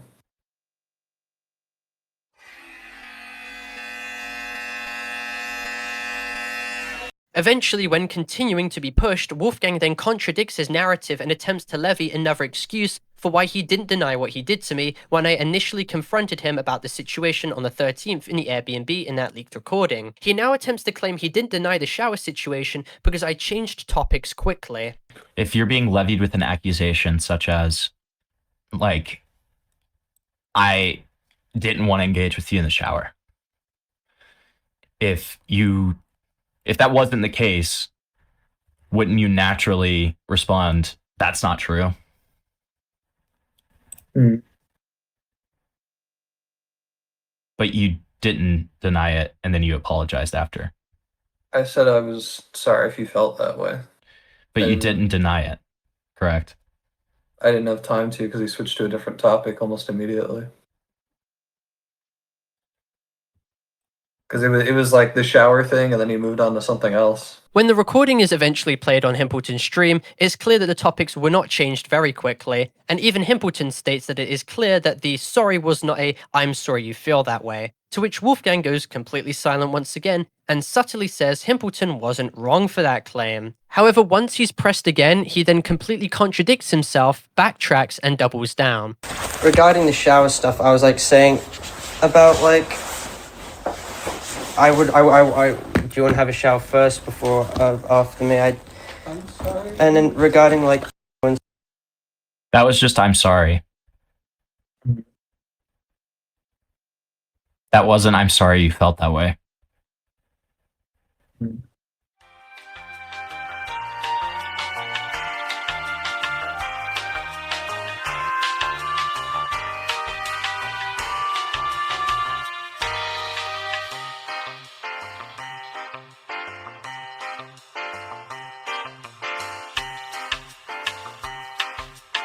Am I wrong? No. Okay. So why'd you say that you said, I'm sorry you felt that way? That's what I intended for it to be, but obviously that's not what I said. Now, another extremely important factor to discuss was that in Call with Himpleton, Wolfgang eventually concedes that to varying degrees, he exhibited emotionally manipulative behavior, and by definition did in fact suicide bait, not only to me, but to numerous people in his past, as he has a succinct pattern of this behavior. Could you see how you could potentially be having a real mental breakdown, but in that same vein, you could be using your own sexuality in a manipulative way in order to get Parlo to respond to you? Can you understand how both could be true? Yeah. Are both true? To a certain degree, yes. So that is definitionally suicide baiting. Yeah. Right. I feel it pivotal to address this because this is yet again another example of his inherently problematic behavior towards me. He's made it clear to mutuals that he didn't feel as if he received enough attention from me unless he was in a compromising position. Wolfgang, therefore, instigating a topic of conversation to do with him being in hospital and no context being provided, was done intentionally to elicit a worried and stressed reaction from me in response and to ensure that I communicate to him more often out of concern. This is not how a healthy dynamic should play out. And more importantly, it clearly showed that he was not in the right mental headspace at the time for a relationship regardless. Another important situation to address was when Wolfgang was actively called out in February 2024 for requesting and allegedly receiving illicit images from a 17-year-old when he was 19 turning 20. At first he claimed that this was not true whatsoever and that nothing illegal happened. Now this entire notion that he never committed a crime was once again a complete lie. If you actually look at his DMs with this furry cop, they literally tell him to not let anything that was sent in those DMs slip out, and that Wolfgang should not share anything he received with them, to which Wolfgang states that he won't even save what it is on his phone. This is a very interesting self-report because it is incredibly easy to discern that they were clearly referencing to images here that Wolfgang received from the person that he was dating with at the time. Furthermore, Wolfgang eventually removed all the tweets he made arguing with the person who was calling him out for this, probably because he came to terms with how much he incriminated himself, and on stream with Himpleton as well, he openly admitted to station, which is a crime. And for clarification, I feel it important to address this, not because of the age gap present, which is pretty negligible, but because Wolfgang will attempt to lie and remove evidence when it comes to him trying to sweep his problematic behaviors under the rug. Here's a clip. Did you ever attempt to get her to meet up with you?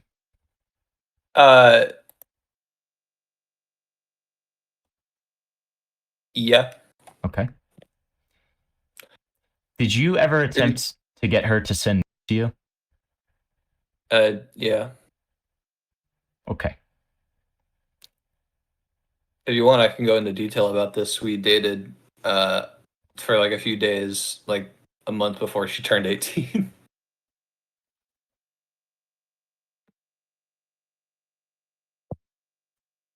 But you were attempting to get this from her when she was 17, correct?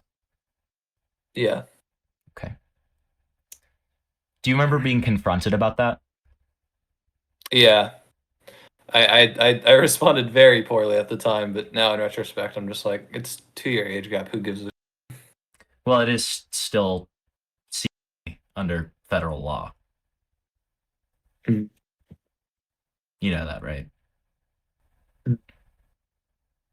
Okay. How did you respond to it at the time when you were confronted about it? I was just like, no, that's not at all how that works. Didn't you cite the Romeo and Juliet law? Yeah. Mm-hmm. And then when it was explained to you that that's not how it works and it's still, what was your response? I have no idea. I don't remember. This was like 2 years ago. You disagreed. Now, I think with everything laid out, it very much brings into question Wolfgang's entire recounting of any situation, especially the shower situation, as he was willing to omit crucial aspects of the recording out of his response video and then subtly admits on stream that he apologized, not because he was sorry I felt that way, but because what he knew he did was fundamentally wrong.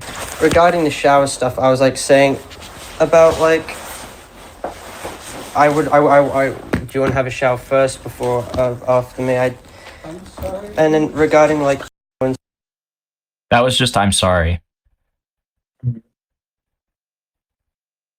That wasn't I'm sorry you felt that way.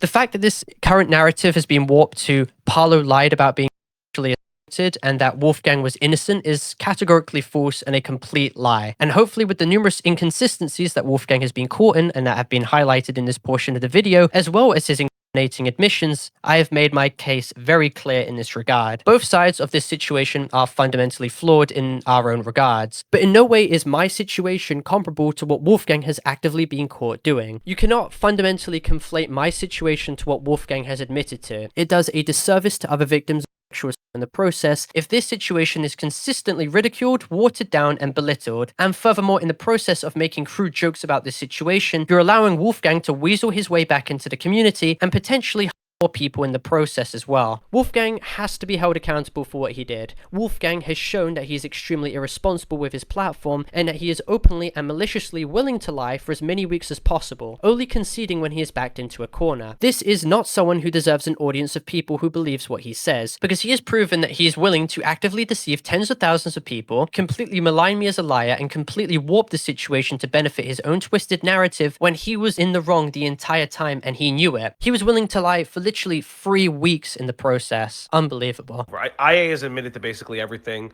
He's admitted to Himpleton for not only lying to you, to all of us, which it is what it is. We all knew this, but also just lying about consent, which was the whole crux of everything. What's the whole crux of everything? He kept he sat here yelling at Parlo. At Parlo's lowest points being like, you did consent. And then he's like, oh, yeah, guys, I really never got it. Dude, for 3 weeks as well. I know, lying man. straight to Parlo's face. This entire ordeal has been extremely emotionally damaging, and recounting the events of this situation and looking back over these personal DMs, they made me feel sick. But I'm at a point where I have to be absolutely transparent about what happened, or I run the risk of allowing Wolfgang to weasel his way back and put more people in potential danger due to his malicious and irresponsible actions. What has happened for the past month is nothing short of horrible. Having my choice that I faced be turned into a reoccurring joke, and with people not understanding how emotionally taxing this entire ordeal was, made me feel absolutely helpless. The fact that me making a document coming out about what I faced being sexual assault got warped into me wanting to expose as many kids as possible to 18+ content is a wholly bad faith misinterpretation and a disingenuous claim to make in general. 75-page college report on his sexual face to his His fan base are like 10-year-olds, bro. That is low-key not good looks in the slightest, bro. I can't lie to you. That is bad looks. Parlo, a Roblox drama YouTuber who went from exposing predators like Frevv to being labeled as one himself, and even getting arrested for it not long after, while also sharing a lengthy document full of explicit material with the same audience, most of which were Parlo's career is well and truly over. This was me being as transparent as possible about what my manipulative abuser did to me, and hopefully I've made my points entirely clear in this video. I did absolutely overshare details looking back, and I should have dealt with this legally in private. I absolutely made mistakes, but in no way should that detract the veracity of the claims that I made, or alleviate culpability from Wolfgang in this situation. Wolfgang's credibility is justifiably tarnished, and he is proven to be a malignant and pathological liar. An autism diagnosis was not, and certainly now will not, protect him from any claim whatsoever, and it was embarrassing how he was attempting to flaunt it around as some shield or justification for his actions that he attempted to water down and conceal for numerous weeks, until he eventually admitted that he was indeed a sexual assaulter.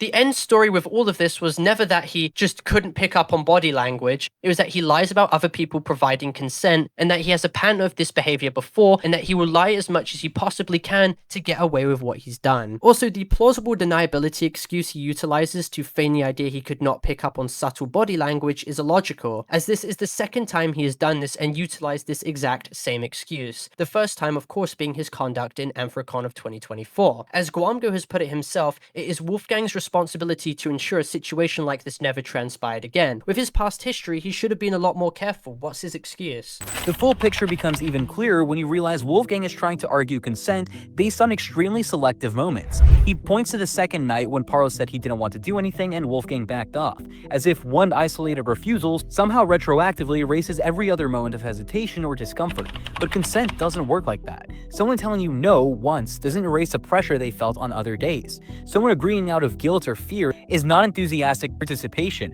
and someone feeling obligated because they spent money is not meaningful consent. Wolfgang never acknowledges this. Instead, he hides behind the idea that he struggles with cues and therefore cannot be held responsible for not noticing when someone is uncomfortable. That might explain missing small cues, however it does not excuse pushing forward in situations where the other person's internal discomfort is obvious from their own words, from their tone, and from the entire emotional dynamic surrounding the trip. If anything, someone who admits that they struggle to understand boundaries should be even more cautious, not less.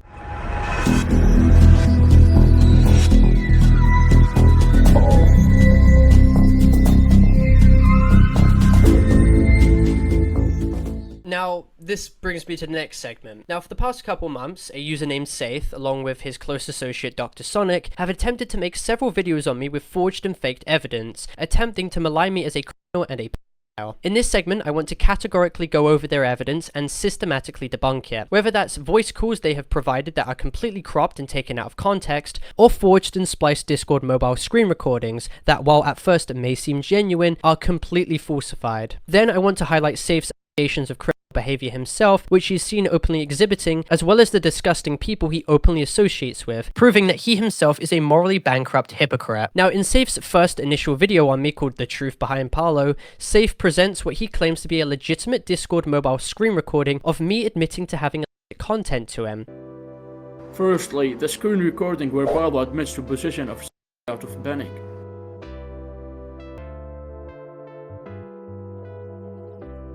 In the recording, he clicks the account, which he claims to be me, clicks the channel linked in their profile, and it appears to direct him to my YouTube channel. To anyone who's unaware of manipulative splicing of mobile recordings, this seems legitimate, but it isn't. First, the account shown is called Parlo2ndYT. This was never an account that I operated, this was never rolled in my Discord server, nor do any mutuals of mine have this account friended. Furthermore, if you check mutual servers, this account shared a single mutual server with Saythe, who recorded this video, and this server was in fact most likely Saythe City, Saythe's official Discord server. Furthermore, this account which they claim to be me was completely copied from my old defunct 2023 to 2024 Discord account, Parlo War Era, aka Parlo_YT. They completely copied my profile picture as well as my Discord bio to give the impression that this was the same Discord account. Now, to explain the Parlo channel connection, this is extremely easy. Anyone on YouTube can make a fake Parlo channel and have it connected to their Discord alias. The tick next to their name is not a verification checkmark either. If I use my friend Delta Scheme's Discord profile for a second, his channel is not verified on YouTube because he has less than 100,000 subscribers. However, on Discord, he still has the checkmark nonetheless. So this recording gave the impression to casual viewers that this Parlo channel connected was verified and authentic when it simply was not. Now, when Saythe clicks the channel and it apparently directs him to my main channel, this is very easy to explain once again. He simply spliced the footage, and he admits too that he did this in leaked Discord messages. He mentions to Humbringer how there is a 1-minute time skip between when he clicks the connected channel link and when it shows my channel. Furthermore, he mentions how there is a 0.01 second transition with the loading, which makes it of course inauthentic. To also prove to you, the viewer, how easy it is to forge recordings like these, allow me to show you a fake Gwamgo account I made, where I made it say something controversial. Now, when I click the profile, you can see that it has a Gwamgo channel linked. This channel was a fake Gwamgo channel that I've made, but as it's linked on a Discord account, it looks completely legitimate with the check mark next to it. Now, all I have to do is cut the footage when I click the account and splice in me loading Gwamgo's channel with the exact same UI being present,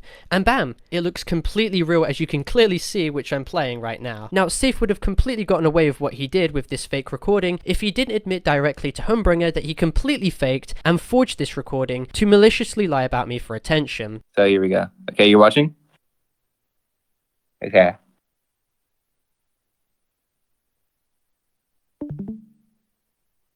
That's where he pings me. Then I'll hype you guys up. I'll cook Parlo. He's not f***ing cooking shit. Anyway, this is the ratting shit. You already know what I deleted there. And then I say I have incredible OPSEC to hit share, because I was. And I was asking him, why didn't he just do like a basicer name? It was like, that's the one thing he can't fake is usernames. And he's always shown. This is why I was believing it too, because he said the anti-troll tag was real. And then he says, but the Parlo, I admit, I faked the recording. Anyway, and then we go up here, we do this, we scroll, we show this. Damn.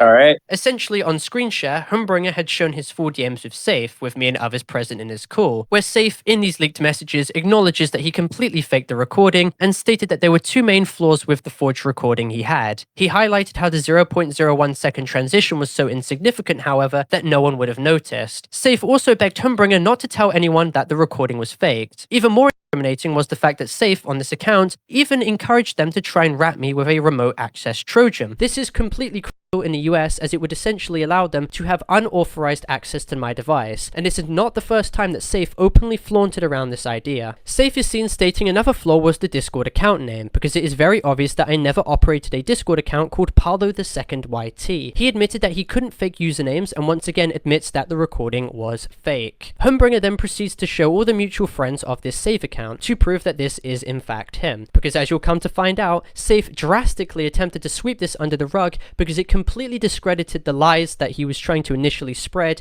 and shows in fact how malicious he actually is. As you can see, the username of this account was called Saythe, sharing 25 mutual friends with Humbringer, as well as this Saythe account being present in Saythe City, his main Discord server. It's pretty clear that this account was legitimate and was actually Saythe. Now, another video that I want to instantly debunk is the following video that Saythe features in his video on me. It essentially shows someone in my Discord server searching for my old 2023 to 2024 account, Parlo_YT, to which they go on the profile, click the connections, and it directs them to my channel. Alright.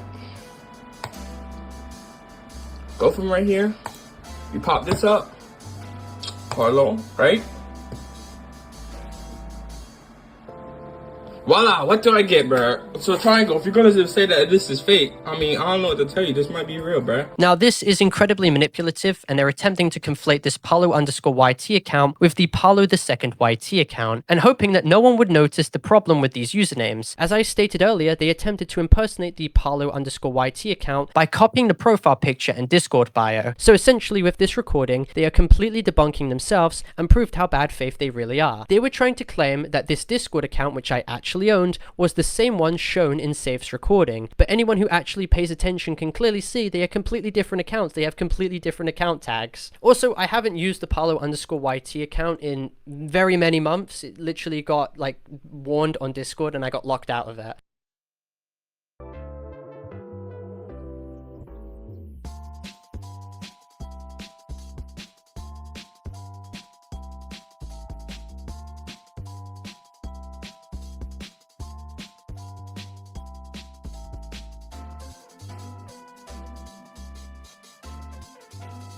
Now, in an attempt to lie even further, Saythe attempts to play victim and claims that the account shown in the screen recording which Humbringer leaked, which admitted to faking evidence, wasn't actually him, so I'm going to quickly debunk this. He attempts to show a screen recording recorded from his actual Discord account with the tag Saythe backwards, with his join date being the 3rd of October 2024. In this screen recording, he searches for another account that he claims to be the one shown in the screen share, in which he attempts to spin as fake and an account never owned by him. This is extremely laughable, however, but it may be a little confusing for you, the viewer, to understand what he did, so allow me to explain. The account he searches up in the screen recording is called Saythe full stop. Keep in mind the dot at the end, and the account's creation date, which was September the 10th, 2025 as well, keep that in mind. Now, the account which Humbringer leaked the DMs of was called Saythe with no dots at the end, and was created on the 3rd of October 2024, the exact same day as Saythe's actual account which he was filming the screen recording on, quote-unquote defending himself. That means the account being searched for and being blamed in the screen recording that Saythe's doing here is not the same one that Humbringer leaked the DMs of. This also means that the actual Discord account that Saythe operated, being the tag Saythe backwards,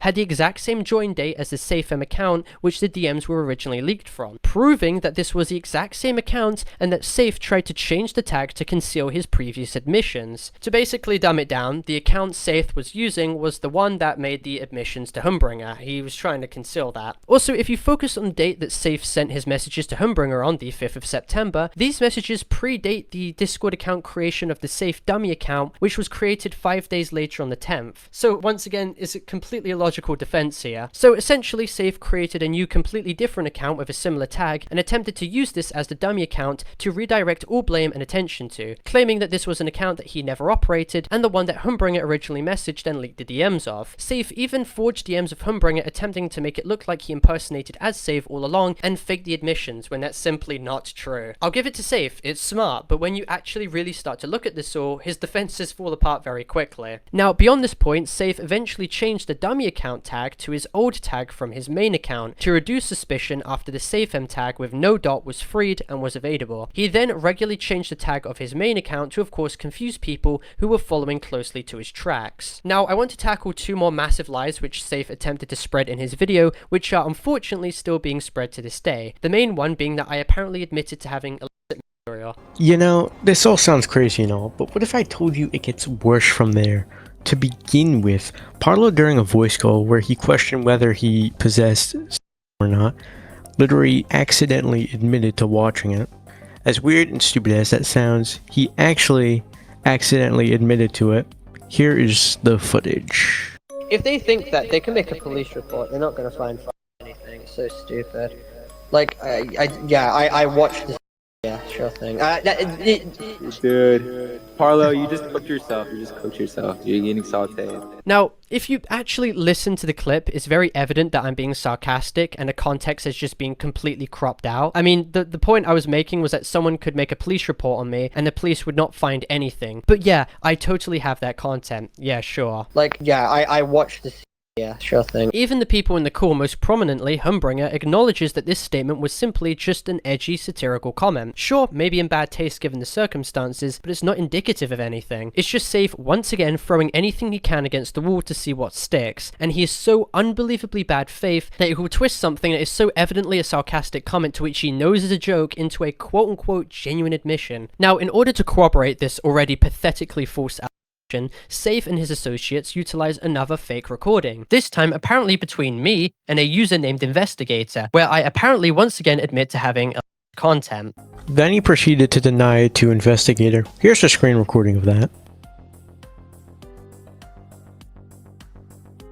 As you can see, this is Parlo's actual username, which cannot be taken or used again by any other individual. And by the screen recording itself, you're going to see Parlo is just disgusting. Now, I'll give it to them this time. This recording does look more genuine than the previous forged recording, as this time it shows an actual Discord tag that I operate. However, this is once again forged. Now, in order to instantly invalidate this recording, I essentially had a mutual named Kronos add me in a group chat with Investigator, so I could simply just click on Investigator's profile, open up my DMs with him and prove that I have absolutely no message with him whatsoever and I've never spoken to him before. Now, when this took place, conveniently, Investigator immediately left the group chat and blocked Kronos, and even more telling was the fact that I had no DMs with Investigator whatsoever, and this was under the account which had the exact same tag that was shown in the forged recording. It was very evident that Investigator clearly left the group chat to quickly hinder my ability to look at his DMs, to of course prove him to be a malicious liar, as it would have been revealed that we never spoke in the first place.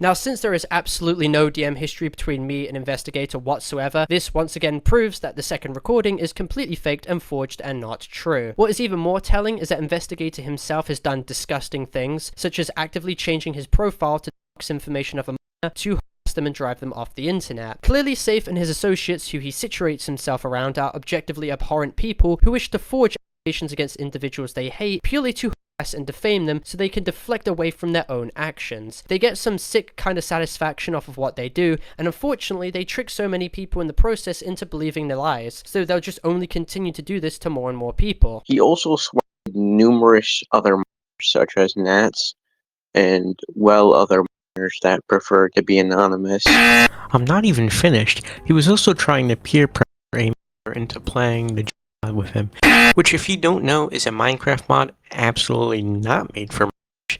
He also legit says word by word that no one will believe his exposers, which alone shows how much of a suspicious guy he is.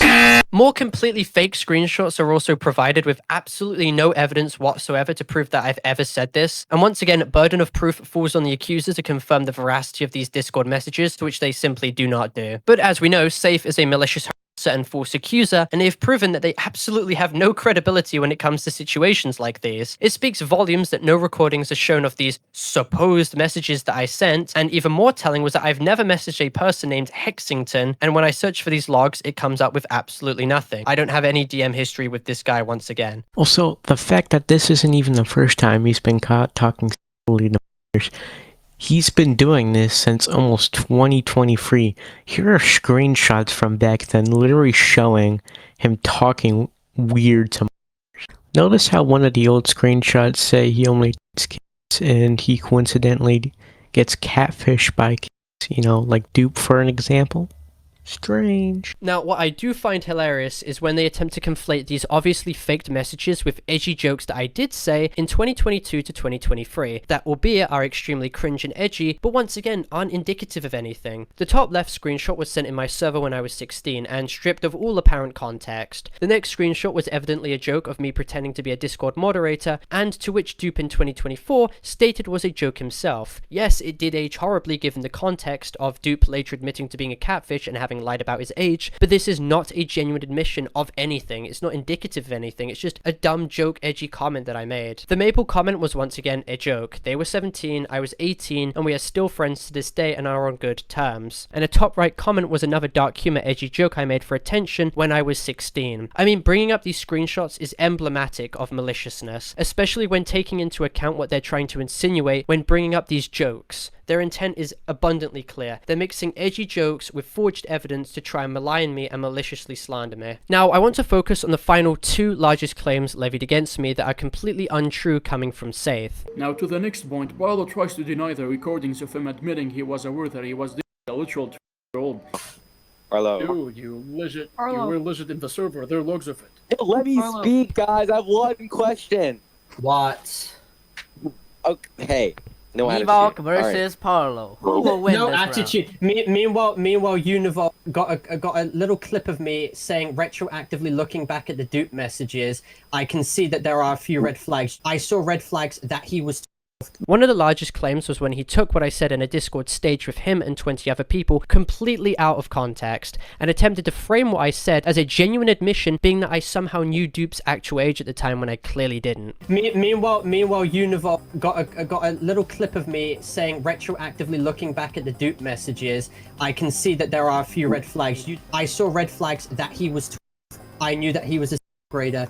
See, Parlo simply admits. He then went around spreading this clip along with other bad actors, so I'm going to offer full clarification on this. When I was invited on stage in Saythe's server and debated Nyvalk at this time had made a video completely maligning and defaming me as a over the Dupe situation. Now for context, in my video titled My Side, I stated in the video that retroactively looking back at my message history, I should have been more aware of a few red flags present, being that Dupe claimed that he didn't have a mic so he couldn't reveal his voice, along with excuses for why he didn't want to show his face. In a message he had stated to Nats as well, he was even seen admitting that he lied about his age and catfished me for over 1 year 8 months, stating that I had no reasonable way to know his actual age. However, it was still 100% my responsibility to have asked Dupe for a provisional driver's license or some form of legal identification. Looking back, I was far too trusting and extremely negligent not to see through some of the red flags and excuses that Dupe used, to which I will touch upon more later. Nyvalk took this red flag comment and deliberately twisted the narrative to make it seem like I somehow admitted to knowing that there were red flags, proving that Dupe was.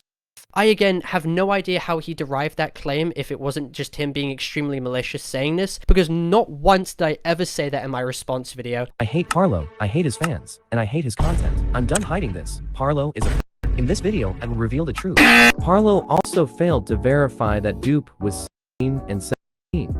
However, it was still 100% my responsibility to have asked Dupe for a provisional driver's license or some form of legal identification. Looking back, I was far too trusting and extremely negligent not to see through some of the red flags and excuses that Dupe used, to which I will touch upon more later. Parlo admits here that there were red flags that Dupe was.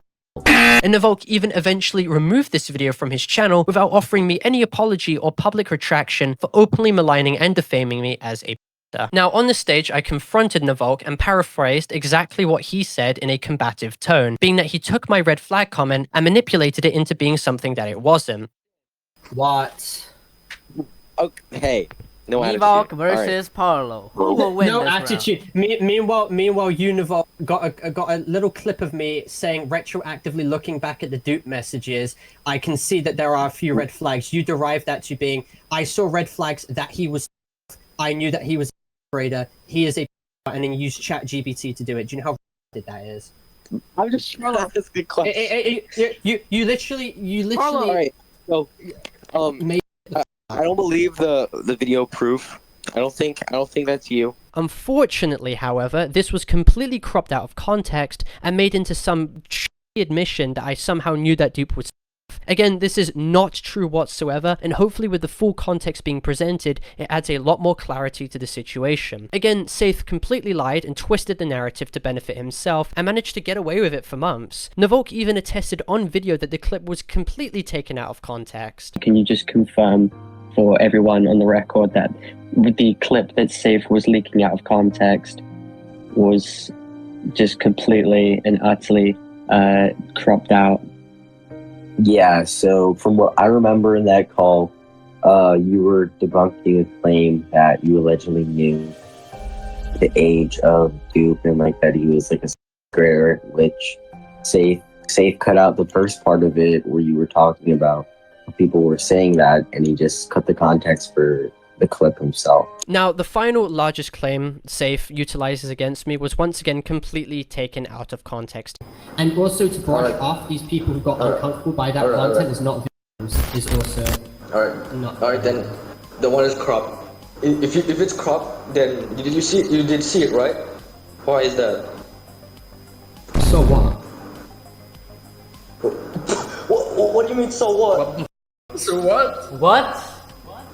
Boxy, the person you're defending just admitted to viewing, you know what you're gonna say for that. Now, the context behind this situation was that I was describing a situation to do with BuckID. Essentially, when he was around 14 or 15, 2023, he'd posted a very questionable video that they described as a fitness video. Now, I don't want to go into detail about the specifics of this video, however, the was up for a lot of debates. Now, while I made it clear it was problematic for BuckID to have posted this content to other Someone on call stated if the content was cropped and if I had seen it, attempting to provide me with a bad faith loaded question to goad me into making some admission, apparently trying to incriminate myself. I reply with clarification to the question saying, "So what?" So what? Saythe then completely takes this out of context and warps this into me stating, "So what?" Now I'm gonna show you another timestamps where he basically admits to cropping and viewing. Did you see? You did see it, right? Why is that? So what? See? He just said so what? And we were like silently shocked. I was like, no way, did he just say so what? Once again trying to make it look like I've just admitted to one of the worst things imaginable and that I'm somehow doubling down on it, which is not true whatsoever. This was yet more evidence that Saythe doesn't actually care about the fundamental context behind any situation to do with me. He only twists what part of the situation he can for his own insidious benefit. And it's just completely insane looking at this all. Saythe completely lied, reframed the narrative, and people are flooding to him in the comments claiming that he was right all along, when he is a malicious liar who has actively committed numerous crimes. Let's look at the corners here. Let's have a look at the corners here. Look, you see the corners right here? That's normal, right? Next frame, why is it cut off like that? Why is it cut off like that? And why is the other side like so weird compared to like its normal thing here? The next frame, it's completely fine again. And then when you go again, you can see it's kind of jagged. Saythe, on his now deleted account, openly admitted to forging false accusations against Arham, who was 5 years old, directly to Gwamgo. Saythe attempted to malign Arham as a criminal to try and harass him and ruin his life. It was calculated and absolutely disgusting, and it should put any claims he ever makes in the future directly into question. In another group chat, Saythe would make lies that I posted content inside of it, and then when he was challenged on these lies, he states if I had any evidence to prove I didn't, trying to of course levy the burden of proof fallacy. I can't exactly prove that I didn't do something if what they're alleging is a lie with zero evidence behind it to begin with. That is why them making these forged recordings often works in their favor. Most of the time it's incredibly hard to disprove videos like these. Now in an alleged screen recording against Saythe is seen communicating to a user that he wishes to send anti-troll's Discord token to a known YouTube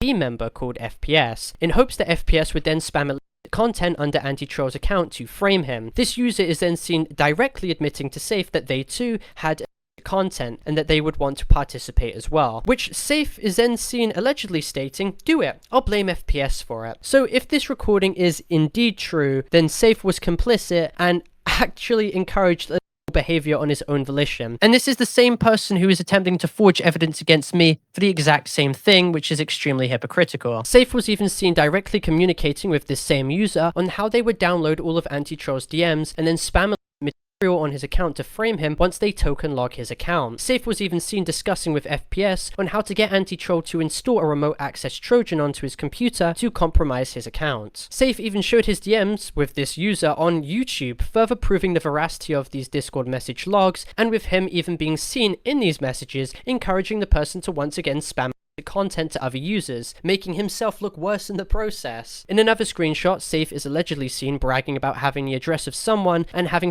their score. He then follows up by threatening anti-troll that the same would happen to him unless he removes his channel. Saythe, in another screenshot with him having a colored role, is now seen bragging that they have the information of someone else, but that they wouldn't leak it yet. Saythe also had editor permissions on a Google slide attempting to expose anti-troll that had uncensored content as quote-unquote evidence, directly incriminating himself in the process. When he realized how fundamentally disgusting it was for him to do this because it directly himself, he then removed it out of his Google Slides. Now, if this content wasn't Saythe and didn't contain anything, then why did you remove it? Now, in reference to Saythe attempting to rat my device and making his intentions clear numerous times, even bragging with his friend Jake that they were attempting to manipulate me into downloading their malware, Saythe, on top of that, had even operated a Discord server along with Jake, which was solely made to rat users that they were targeting. Their rules specifically state not to tell anyone about their ratting plans or there would be major consequences. In the leaked general chats provided to me, it shows Saythe being directly complicit with users in his server on how to formulate commands and scripts to steal the passwords of other users. I also find it imperative to bring up that when Saythe was under the belief that Jake could have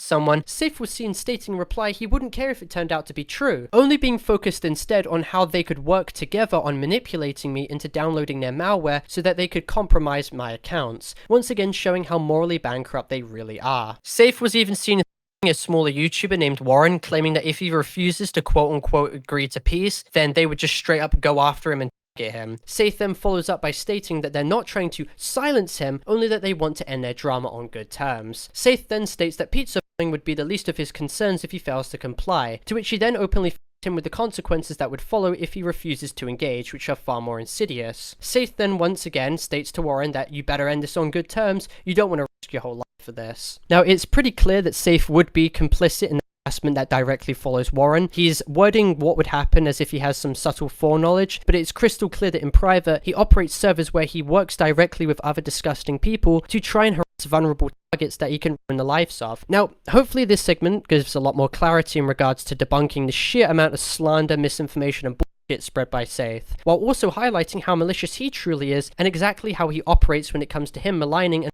harassing individuals, and hopefully he doesn't get away with the stuff that he himself has done.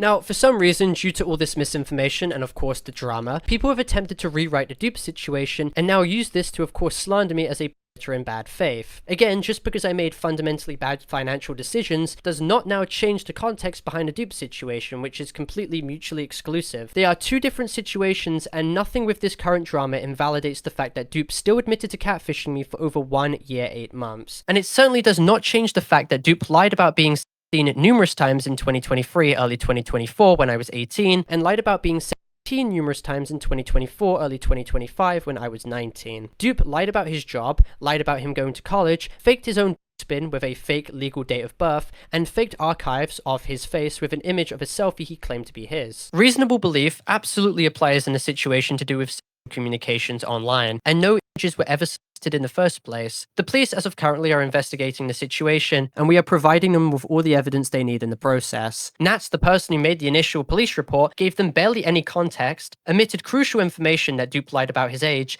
No, again, said I haven't highlighted enough to say that he lied. I haven't mentioned to like a lot that he was lying about his age. Okay, so again, just for some extra clarification, were you fully aware that Dupe lied about his age when you made this report?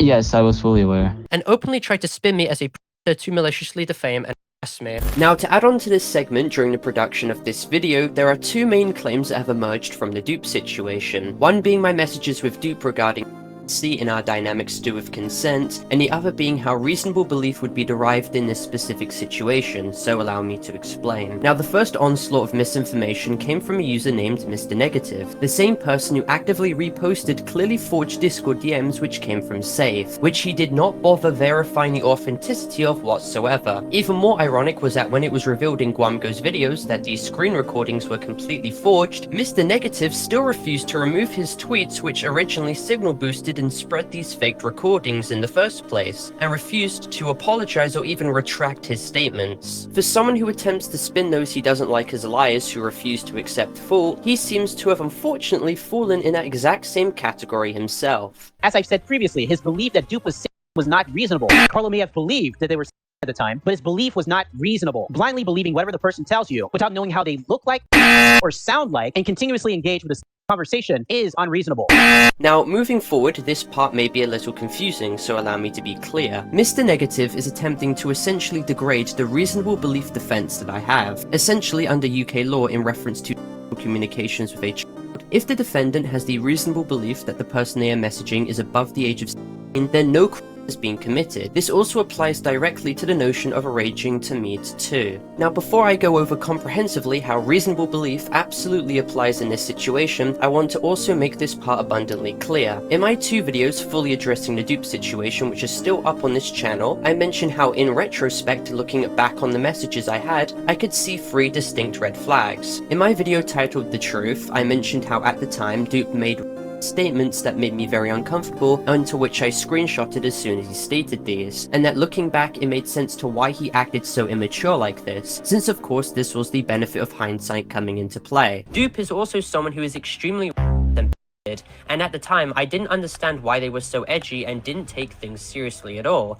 and I admit it was a massive red flag looking back on this all, but once I learnt of the fact that they were much than they claim to be, it now makes a lot of sense to why they acted this way. It was because they're extremely immature. In my follow-up video titled My Side that went into far more detail about my dynamics and messages with Dupe, I mentioned how in retrospect, looking back at my relationship with Dupe as well, I noticed 2 more red flags, being that Dupe did not have a mic, so I never heard his voice, and of course his reluctance to show me more selfies of his face so I could better distinguish what he looked like. In a message he had stated to Nats as well, he was even seen admitting that he lied about his age and catfished me for over 1 year 8 months, stating that I had no reasonable way to know his actual age. However, it was still 100% my responsibility to have asked Dupe for a provisional driver's license or some form of legal identification. Looking back, I was far too trusting and extremely negligent not to see through some of the red flags and excuses that Dupe used, to which I will touch upon more later. I followed up by stating if he would ever like to meet, specifically highlighting that I do not want to make him uncomfortable and I wanted him to be entirely honest about how he felt,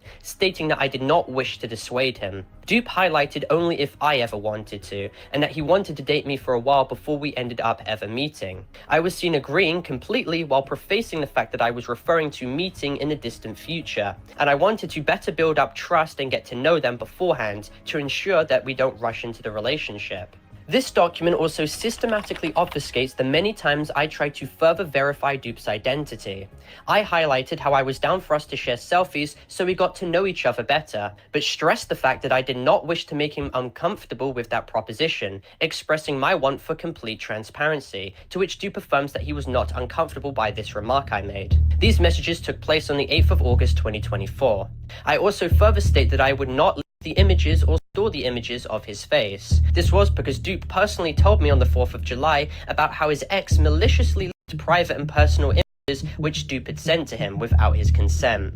On the 30th of July, I even highlighted how I cannot show him any W pictures, but I'd be down to show safe work images of myself, and I'd be more than willing to see any selfies of him, to which Dupe states, mind if I do it next week, wedged with an excuse. On September the 20th, 2024, I was seen once again bringing up the topic of meeting, to instigate the topic of us sharing selfies for further identification. Dupe confirms that he was not made uncomfortable by this request. However, despite me being more than willing to show a selfie of me first, he was relatively uneasy. A month later, on the 2nd of October 2024, and I am seen stating to Dupe that I understand why he was hesitant to show any selfies of himself, once again highlighting the story Dupe had told me where he claimed his ex images of him. Dupe had even confirmed that I did not pressure or force him to show any images, and that I was convinced that he was simply just anxious to share many personal details due to past relationships, going on to state that he used many manipulation tactics to try and convince me that he was older than he actually was. On the 6th of July 2024, I asked Dupe why he didn't have a mic. He stated that he was accustomed to communicating to his friends via text, not voice.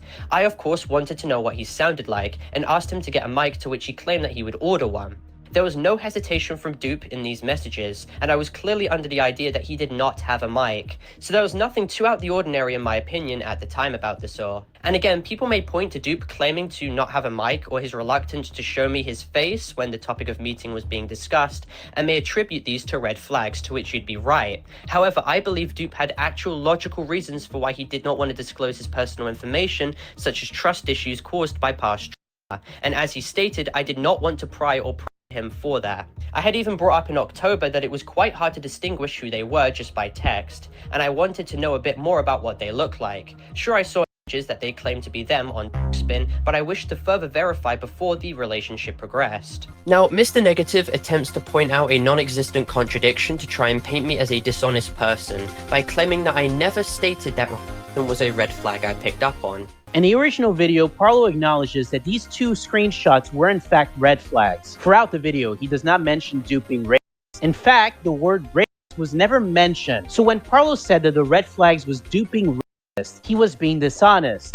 Bro thought nobody would cut on this, but I did. When if he actually did research and saw my previous video on the Dupe situation, he would have seen that I clearly did indeed reference Dupe's controversial behavior being a red flag looking back at my messages. Furthermore, Mr. Negative attempts to spin a lie that I never knew or had any idea of what Dupe looked like. And this is further worsened by the fact that you didn't know how they looked like or sounded like. However, this is once again untrue. If you actually watch my video titled My Side, the same video he references, I clearly talk about how Dupe mentioned on the 24th of August 2024 that he was and showed that users were posting what he was claiming to be his face, which was labeled as being from the same year, 2024, when it was archived. Since the links were uncensored in the images, I remember going to them myself and attempting to report them to try and get them taken down, after suggesting that Dupe did it himself as well. The image shown of what was claimed to be Dupe looked like an average person who was around 17 years in age, affirming my belief that Dupe wasn't lying about their age, just that he was scared of showing more selfies because of his anxiety being formed from his past relationships, where of course images of his face were being leaked. He also lied on live stream about the red flag.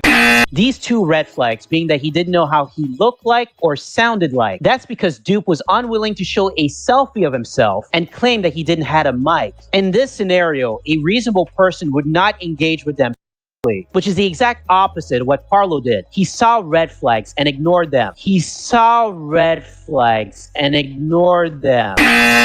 Again, however, Mr. Negative is intellectually dishonest. In reference to both Dupe not having a mic and me believing this notion, as well as Dupe's reluctance to share further selfies of his face, both to which I state are red flags that arose after I looked back at the situation in retrospect, he claims that 1, I ignored these red flags, and 2, he proceeds to claim that me ignoring these 2 red flags led to then me asking to meet in a hotel with him. However, this is incredibly manipulative and disingenuous. First of all, the idea that I ignored these red flags is a wholly dishonest claim to make. Not only did I mention at the time how I believed that Dupe had a logical reason for why he didn't want to show his face as clearly discerned in my chat messages, but to spin the narrative that I ignored what I claimed to be red flags is untrue. In my own response, I stated in retrospect, looking back, I can now see that these are areas of contention. This does not now mean that I saw them as red flags at the time, because I clearly didn't. If you actually watch both my publicly accessible videos, especially the video titled The Truth, it covers how the only problem I had at the time was mainly his immature and controversial comments he would seldom make. Also, Mr. Negative attempts to push the notion that I was fully willing to meet before I further verified his identity, which simply isn't true. Sure, I absolutely did suggest hypotheticals of us meeting, but a hotel was never purchased. This was because I wanted to further verify what he looked like before obviously meeting. Okay, so I never bought a hotel. So, okay, so you're saying that in a theoretical hotel that you would buy, you want to out with them. Yeah, I mean, I would prove to them that I bought a hotel after they verified their identity. I was trying to instigate a topic of conversation regarding that. Okay, hold on. Alright, that's enough. It is also funny how he plays a clip of me stating exactly this on Himpleton's stream, but then he cuts the clip short and then has absolutely nothing to say in regards to it whatsoever. Now, reasonable belief is what the situation hinges on. It's a factor based on whether the person's belief was objectively reasonable given the circumstances. Now, while extremely bad actors such as 7-7 attempted to conflate this situation to Section 8, to which they claim that since Dupe was 12, reasonable belief would not apply, they are completely wrong. The charge is communications, where reasonable belief applies regardless of age if proof is of course presented for it. I find it bitterly ironic that Mr. Negative, someone from the US who's not well versed in UK laws or this situation, and someone who needed to make the disclaimer that they're not a lawyer to of course avoid making claims they know are unproven. Now you're probably asking yourself, well, what exactly does reasonable belief means? Well, I'm no lawyer. Well, I'm no lawyer. Well, I'm no lawyer. Well, I'm no lawyer.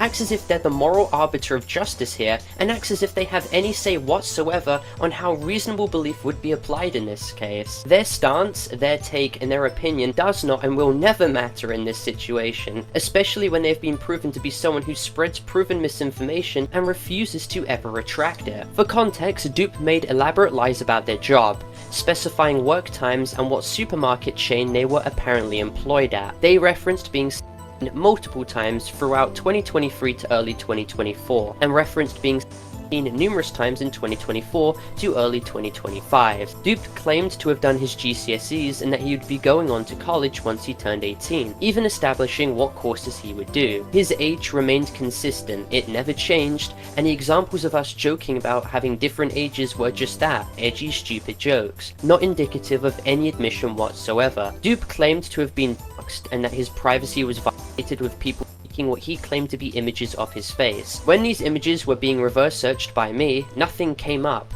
there was no indication that these were fake images, and from how Dupe was presenting the tapes being created on him, it appeared as if all the information collected was legally accurate, from his mother's legal name to his apparent date of birth. The defense of reasonable belief in this situation as well is further strengthened considering the fact that Dupe's own friends believed his own lie, and it would be further corroborated by the fact as well that Dupe referenced topics that no one his age should have ever known. This notion that I was aware of red flags at this time yet ignored them is a completely dishonest lie and a gross misinterpretation of the situation. It is absolutely pathetic that people like Mr. Negative are attempting to base reasonable belief off of their own biased subjectivity. He has no say in this situation whatsoever.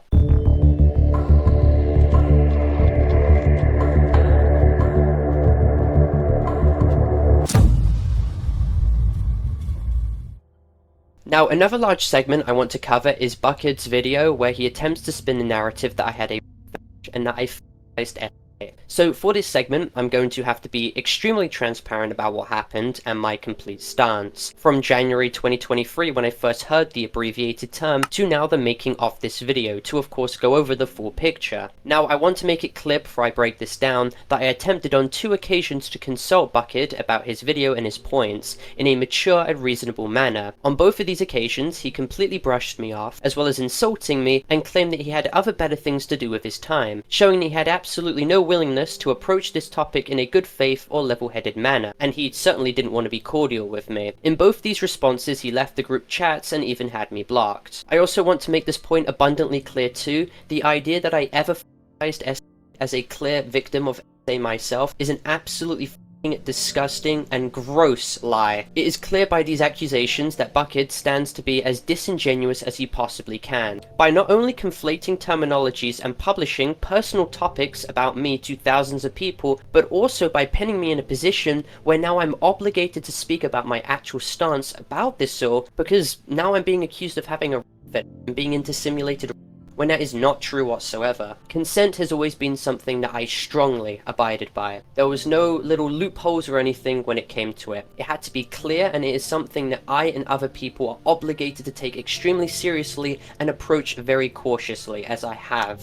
Now, this entire situation, of course, started on the 30th of July 2024, when I bring up the topic of us hypothetically meeting to Dupe. Dupe then follows up by stating that he wouldn't want me to be dissuaded from seeing him due to his certain interests and I stated I would not judge him and asked for what they were. He lists numerous examples including C. Now, in response to all the examples he listed, I mentioned how I had most of them, evidently showing that I did not have all of them, to which when asked by Dupe which ones I had, I simply stated the most controversial one I had was B. Yes, it's disgusting and absolutely degenerate, and I do not deny that, but it shows at the time that I was not infatuated with C. And even if you wish to make the argument that I actually was, because I never explicitly stated in this message that I wasn't, it proves that I lack the full understanding of how a dynamic played out regardless, or how controversial it actually was, since I said that the was the craziest, when compared to how works and the formulaic basis of it, he clearly isn't the craziest. So either way you cut it, it fundamentally weakens this argument that I actually ever did have a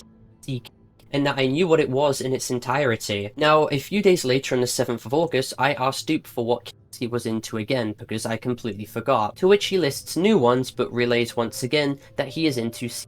In response, I relay that I too have a quote-unquote C, but there is a distinct reason for why I said this. Not a smart one, but a reason nonetheless. Dupe expressed earlier, of course, as I brought up, that he didn't want me to be dissuaded from engaging with him due to his interests. So in response to what he once again stated, I attempted to mirror this interest so that Dupe felt more comfortable and not dissuaded from continuing to engage with me, even though at this time, 1, I did not know how these dynamics played out whatsoever, and 2, throughout our DMs, we never discussed seeking again beyond this point. So it was never something actually being planned, articulated, or engineered in the first place. I attempted to essentially play into what he was claiming he was adamantly interested in, without me realizing the extent of the situation I was actually getting myself in. I expressed no interest in because I did not ever mention it again. Now, I tried to explain the situation and how I first heard the term to BuckID and his associate, however found it extremely hard to get my point across without oversharing, since they were both years old at this time, and were far too young to even know how intrinsically degenerate a situation like this actually is. But now, since I'm pretty much obligated to respond, allow me to try and explain the fundamental context without, of course, oversharing. When I was 17, I had a friend who was 18 who attempted to introduce me to certain things. They briefly mentioned that they were into ConnorYT. However, due to the situation transpiring in early 2023, I was not old enough to take into account the fundamental dynamics of how a scene actually worked, and I don't think anyone of that age should regardless. At this time, I was still young and clueless, and the next time this topic was brought up was over a year and a half later, to which I still remained unaware of how problematic it really was. I mean, this subject really wasn't at the top of my mind. I just assumed that since it had consensual in it, there wasn't a massive problem in play here. And I have to make this part abundantly clear as well. In these DMs, I did passively acknowledge Dupe's interests by claiming that's fine, to not make him feel dissuaded or uncomfortable, but I never reciprocated the more serious he had, nor did I share them. My misunderstanding came from my interest in more mundane elements of BDSM. The components of BDSM I was into can and do exist independently of CRD. CRD is a specific subset of BDSM involving pre-negotiated simulated non-consent, and as I have specified, I clearly did not understand that distinction and I do not support it. I've made that abundantly clear.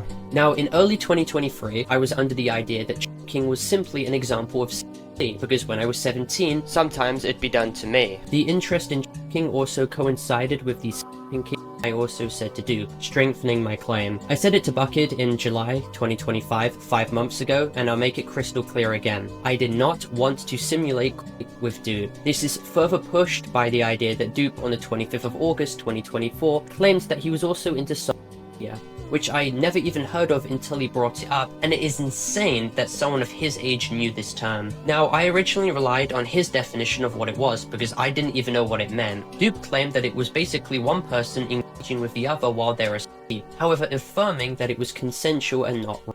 What I took from this at the time and what I relayed to BuckID was that I believed that the other person would still have to be awake to initiate the situation, because otherwise how could you give consent while you're not conscious? I then later came to terms with what it actually was, and the problematic nature of it being similar to where consent is given ahead of time. Now, I highlighted to Dupe how I would not be comfortable doing that to him on any level whatsoever, but I would consent to anything happening to me as long as I can consent to it at the time. There were no plans for me to consent ahead of time and then do it. When I referenced consent, it was only in reference to in the moment. There was nothing in these DMs to suggest otherwise, because this entire idea of consent being agreed to ahead of time was not something I knew about, and had I would not have ever indulged in this entire topic. Again, however, because I had a flawed idea of how any of this worked, and due to my sheer stupidity, I dug myself in an extremely deep hole in the process. Now, while there is a debate about the morality of ConnorYT, I don't want to engage in that discussion or anything like that. Sure, people have the ability to debate, and I won't stop them from doing that, especially in my comments, but I myself am not in a place where I'm educated enough on how any of this works. I understand if people don't believe me on my entire recollection of how I perceived what actually meant, but I myself know where my mentality actually laid at the time, and I don't need anyone to speak on my behalf or claim that I'm not being truthful. Now, I do also want to bring up a group chat call I had with a large YouTuber and my old moderator Kate earlier this year in 2025, where we had a large debate about what was, and it was this call where I was fully educated about the situation and realized how morally grey the subject actually was, and Kate can attest to this call taking place. Now, I want to focus this segment on BuckID's video. While there is absolutely valid criticism that I will address in this segment and further on into this response video, there is a lot of misinformation or claims that have been presented that just lack any fundamental context whatsoever. While I want to play devil's advocate and state that he was simply just misinformed when making these points, the fact that he not only 1, blocked me when I attempted to engage in a genuine conversation with him, and the fact that 2, he was made aware of the context of a joke clip he used in his video, which he dishonestly spun as me having a breakdown. But seriously, Parlo's declining mental health over the years has made him significantly unfit to be in the position of a top REUPLOADED commentary YouTuber, as his mental breakdowns have resulted in silly little video clips like this. You are...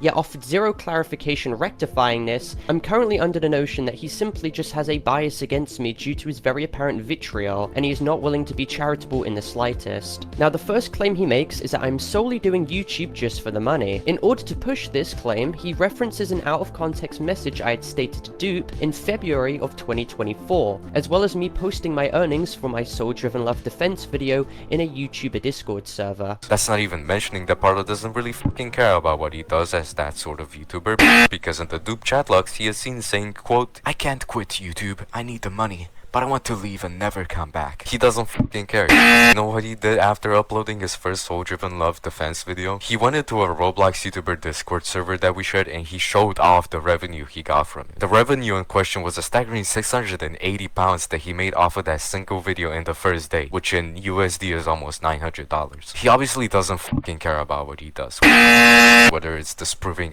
he thinks are false or whether it's something even more serious. BuckID essentially attempts to spin a comment I made directly to Dupe in February of 2024, almost 2 years ago, where I state I cannot leave YouTube because I need the money, but I have thoughts of wanting to leave and to never come back. He then uses this to degrade my character and maliciously twist the narrative into that quote-unquote I only make videos for the money, rather than passion or any genuine interest. And I do find this to be dishonest, because he negates to mention that this was literally hours after a mental breakdown I just had at the midst of a large drama that was taking place on YouTube against me at the time. Hence why I was voicing that I wanted to leave, because I simply couldn't deal with the stress at the time. And me needing money was because I was attending university at this time, and it cost thousands of dollars to afford the accommodation that I had in the process. I mean, even looking at the logs months later, and you can clearly see that monetarily I was not in a good place. This entire notion that I needed money doesn't now invalidate my reasonings for why I made videos. These two factors can be mutually exclusive in reference to both my passion for content and my need for revenue. I mean, the situation to do with Pyrocynical and DA Games, for example, I had a passion to call them out. Sure, I knew the videos would underperform because it was not a drama involved in my own Roblox genre, yet I covered them nonetheless because I was interested in reporting the situation and looking into it deeper and breaking it down. However, in other times, these two factors can absolutely coincide. Yes, YouTube is a job, and creating content provides money, which is used for rent and putting food on the table. The only reason for why I see someone like BuckID using this solely against me, however, is to pile on accusations to further degrade my character in the process. Furthermore, he calls out the fact that I posted a screenshot of me bragging about the money I earn off the soul-driven love defense video. Except wait, if you actually look at the screenshot he shows, it shows me posting the earnings I received from a video on February the 26th, 2025. And if you use Internet Archive to look back at my channel, you can clearly see that the soul-driven love defense video wasn't made at that time. In fact, it was published weeks later on March the 18th. So essentially, BuckID completely lied in his video with no evidence whatsoever that this was earnings from the soul-driven love defense video I had made. In fact, it was actually revenue from the PM Damien defense video that I had posted. And for quick clarification, in this video I had essentially defended PM Damien from malicious harassers who were attempting to lie and ruin his reputation, and to also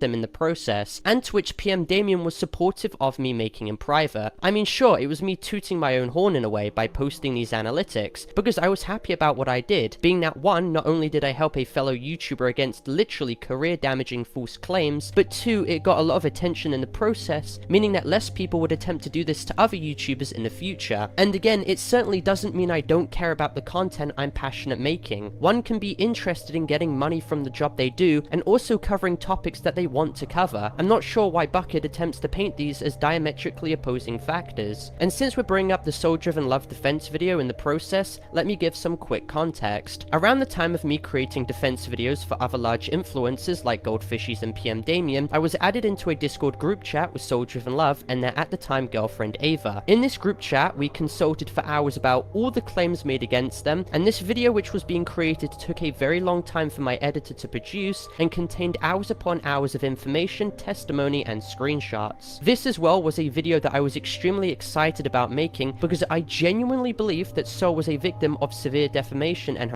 harassment, and I believed in my process of defending them that I was doing a legitimately good thing, and I really wanted people to see the truth. Both Sol and Ava had extremely serious situations happen to them in private, and I empathized very much with their mental struggles at this time, and I wanted to do anything I could to help. In no way did I know about the full story or the new claims that were being pushed out against them in the months following, and as soon as I did, I made videos calling it out. Also, something no one brings up about Soul-Driven Love was the fact that in their own response document they made, they clarified themselves that I had no bad intentions when I reached out to them and made that defense video on them, and they even apologized for letting me down and adding more stress to my plate, because now people to this day accuse me of being complicit or having known what they did, and still defending them nonetheless when this isn't true whatsoever. I did make a mistake, I did up believing this person, but this is being spun maliciously once again when Sol themselves acknowledges that I had the right intentions, but they on their own volition let me down by lying. Now, another claim that BuckID levies is a clip I've seen going around of me saying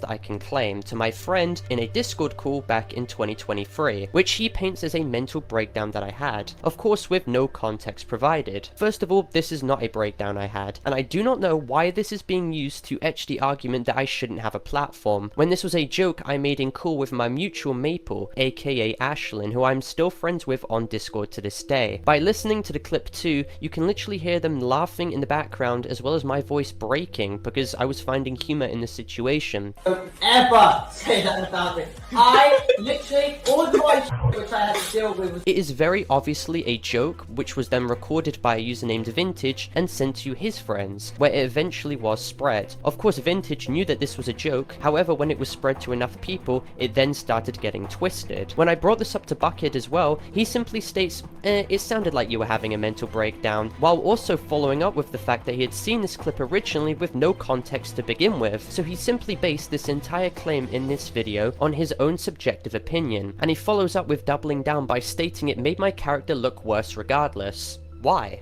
Because I said I can claim to my friend, to which they state was a joke and remain unaffected by, to whom was genuinely affected by this video, and to what extent were these words genuinely malicious, because they weren't. There was no malicious intent behind what I stated in that video. I mean, you were even told that this was a joke video, and you couldn't even do f***ing surface level clarification in your own comment section and correct the misinformation that you spread and levied. He still to this day keeps this clip in the video and does not in fact cut it out, and even on his own community post, he once again lies and claims that there were racist in here when no, there wasn't. He's completely made that up. Also, despite me making it clear that I wanted to engage in a mature conversation, he left only minutes later stating talking to me only makes him lose his precious time. Now, I do also find it odd on why he would record the calls he had with Gwamgo and attempt on numerous occasions to include him in this video. Such as what Gwamgo covered in his video, just to being backed up by Gwamgo on Twitter and having a one-on-one call with him. I've done it all. I showed all of this to Gwamgo, and this is also where Gwamgo jumps in to back me on this. It was garnered enough attention for it to be seen by Gwamgo, I already knew this because I got it from verified chat logs, but Gwamgo helped me prove this to the public at the time.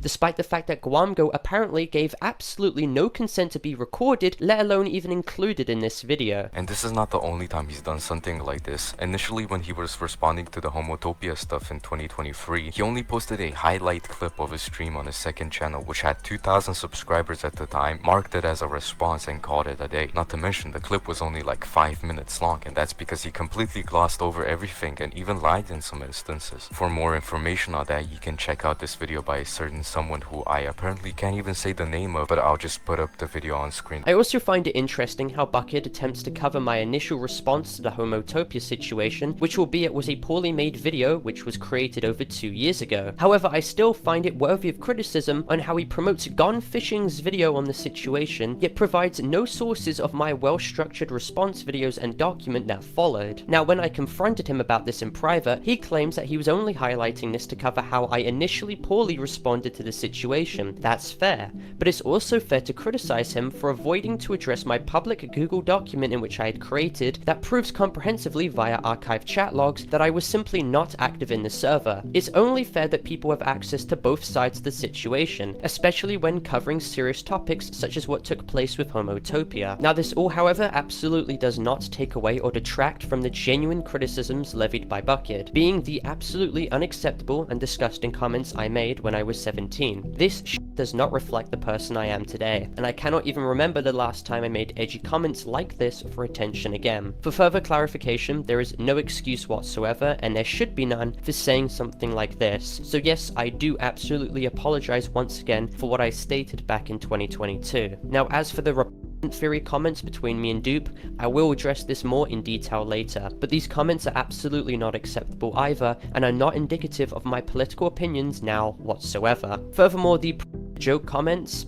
aged absolutely horribly as well. I do not deny that. I had a pattern of behavior where I would just make these comments in the moment as some crude joke and for attention, and I wouldn't take into consideration the consequences of making them later on down the line. Well, yes, the comments again aren't indicative of anything. That certainly doesn't make them look great in any context regardless, and for that, once again, I absolutely do apologize. I had a responsibility as a content creator as I covered topics pertaining to these situations, and I should have done better, and I didn't. I also want to make this distinct clarification too. BuckID attempts to claim that I was complicit in Dupe having an action to Jenny.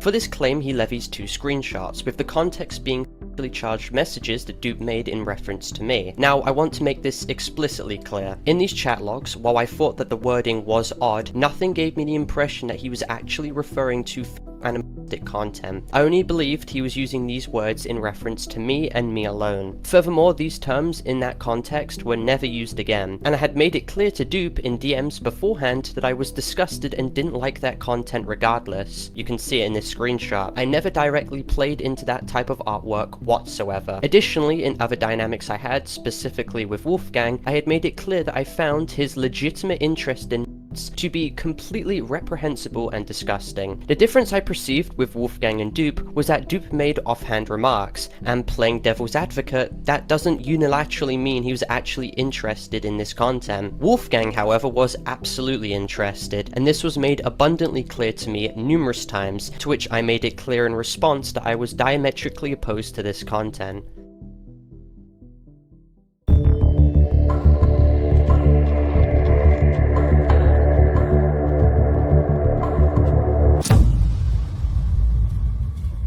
Now, with this situation playing out the way it has, as I've discussed with Saythe, under no circumstances does my situation now invalidate the actions of actual problematic individuals who've been called out in the past. I've seen people recently attempt to defend objectively horrible people such as Pyrocynical, DA Games, or countless other individuals, and I've made a lot of mistakes, one too many now, but that does not now make these people who have caused a substantial amount of harm suddenly innocent. That's fundamentally not how it works. As most situations like this transpire, anger is high, and misinformation spreads around a lot in a mob-like mentality, with oftentimes a lot of bad actors attempting to use situations like these to claw their way back at getting attention, or of course attempting to devalue or dismiss their own actions in the process. And one such Roblox influencer named ConnorYT has decided to do just that, and capitalize on the situation and to try and dogpile me with complete lies. In tweets which unfortunately garnered a lot of attention, Connor was seen openly lying that I was associated with gone fishing, even though we're literally not friends whatsoever, and he provides zero evidence of this. Connor also completely lied to thousands of people to victimize himself, claiming that I was complicit in his doxing, despite the fact that his face was publicly shown on his own YouTube channel, and to which is painfully ironic because he himself has shared actual personally identifiable information of people before. Connor also claims that I called him a again with zero evidence, and claims I slandered him as a which is a very interesting claim to make, as it wasn't slander. Connor just can't take responsibility for his actions and will seek to play victim as much as possible to manipulate people into believing that he's fundamentally innocent. Connor was not slandered. Connor is definitely not the victim, and Connor himself has a very well documented history of openly throwing racial slurs around and taking no accountability for his actions whatsoever. So let's play a couple clips, shall we? If you say the N-word and you're not saying it in a format, you just straight up I'd accidentally say it. Contacting my overseas guys? I don't care if I say the N-word, and you didn't mean to say it. I don't care if I say the N-word, and you're not having intentions to be racist. I only didn't say it. It's not racist to say that. It's just people are sensitive. Very sensitive, whiny babies. I don't think that it should be considered racist. You just said it. It's a word. I don't care if I say the N-word. Half the people who consider stuff racist are literally, they're not even black or anything like that. Connor as well, ironically, is someone who claims to be against harassment, openly children saying the most disgusting things imaginable to them. Oh my god, Pineverse is here. Pineverse, nobody here cares about you or likes you. Get a life. And plus, if you're coordinating all of these people to like say about me, go kill yourself again, okay? Go on your little bullshit rant. Oh, I'm a super victim. Oh, nobody cares. And it is more than clear that he used the situation not to spread the truth, but to deflect away from what he himself did. He's a disgusting person and a malignant narcissistic liar. And ever since I made my video calling his egregious actions out, 2.5 years later, he can still be seen continuing to tweet about me and me in the process. I mean, this is a concerning obsession. This guy has not left me alone. The actions I have done, which are worthy of criticism, do not now magically absolve Connor of what he himself did. And people like this shouldn't be given the opportunity to deflect the topic away from their own actions. And they certainly should not be allowed to reintegrate back into a community where they can cause more harm again. Connor was even seen defending people like Captain Steve, who was 21 years old when he flirted with a 16-year-old on his main platform. Captain Steve knew that this was fundamentally wrong, and Connor even knew of this situation, yet as of recently he attempted to victimize him and his actions. Like, what are you doing? Now, I really wasn't planning on even giving more attention to Connor and his free videos he made about me completely milking the situation for every penny he could, but the irony and hypocrisy is just so palpable that I had to. Good God, you do not want to question him at all, because he is gonna hold a grudge for you for the next couple years. Maybe till the end of time. Who knows? It's gotten that bad. Ironic. He is gonna hold a grudge for you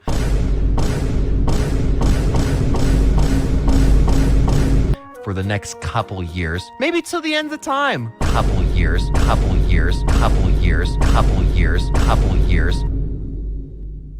Maybe till the end of time. I don't care if I say the word.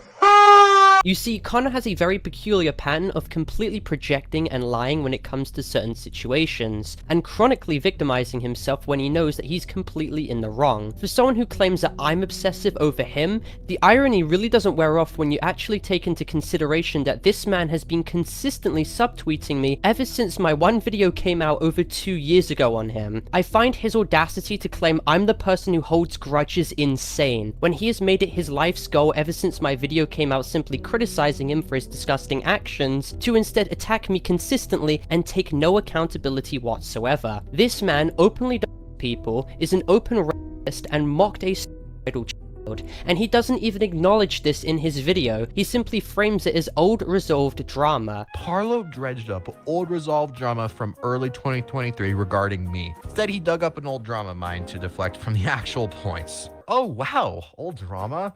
I immediately accept his narrative. No context, no timeline, no explanation, just old drama exists. Go kill yourself again, okay? Parlo dredged up old resolved drama from early 2023 regarding me. Go on your little bullshit rant. Oh, I'm a suicide victim. Oh, nobody cares. Then he dug up an old drama mine to deflect from the actual points. Nobody cares. This is because the last thing he wants is for his young impressionable viewers to actually know what he did, because then his little victim complex he puts on would shatter immediately. He has no excuse for what he did, and he certainly won't ever take public accountability or apologize either. So what does he do instead? Well, he proceeds to use me as a scapegoat to shift all the attention away from his own actions, while simultaneously using the drama to claim that he was lied about all along. Jokes aside, Parlo has continued to completely misrepresent context about everything. Since my last entry into this saga, he decided the best response to my commentary wasn't counter-arguments or corrections, but slander against me. Now, I find it bitterly ironic that Connor claims I slandered him, obfuscated context, and lied, yet he shows no evidence for any of these claims. And keep in mind, this was made even worse with the fact that he himself has made egregious accusations against me with zero evidence behind them whatsoever. I can't exactly debunk a claim that has no basis behind it to begin with. It is Connor's responsibility himself as a grown adult to prove any legitimate evidence, and he simply doesn't because he is a chronic liar with a well-documented history of malicious behavior. Go yourself again, okay? For someone who openly lies claiming I won't take accountability, they sure do have a great history of not doing it themselves, especially when it comes to what he allegedly said in this wonderful little clip right here. Just under like 1,000 subscribers, and he used to make myth videos. He's not a great guy. Here's a funny clip I have of him. We're homo towards the niggas and that are up and retarded. And you're gonna talk some real shit? Okay, then go pick like your ancestors. Oh no! Waddle, my favorite YouTuber! My favorite myth YouTuber! Why would he say that? Now this audio of supposedly Connor, aka Waddle, came out in late 2023, early 2024, and featured in GoFundMe's Exposed video. And what do you think Connor's response to this was? Is the voice recording call of you saying you know... It's AI audio. It's severely low quality. It's AI audio. Okay, so let me get this. Someone made a realistic voice that sounds like you and also made other people in the call as well, make it sound exactly like you? Yeah.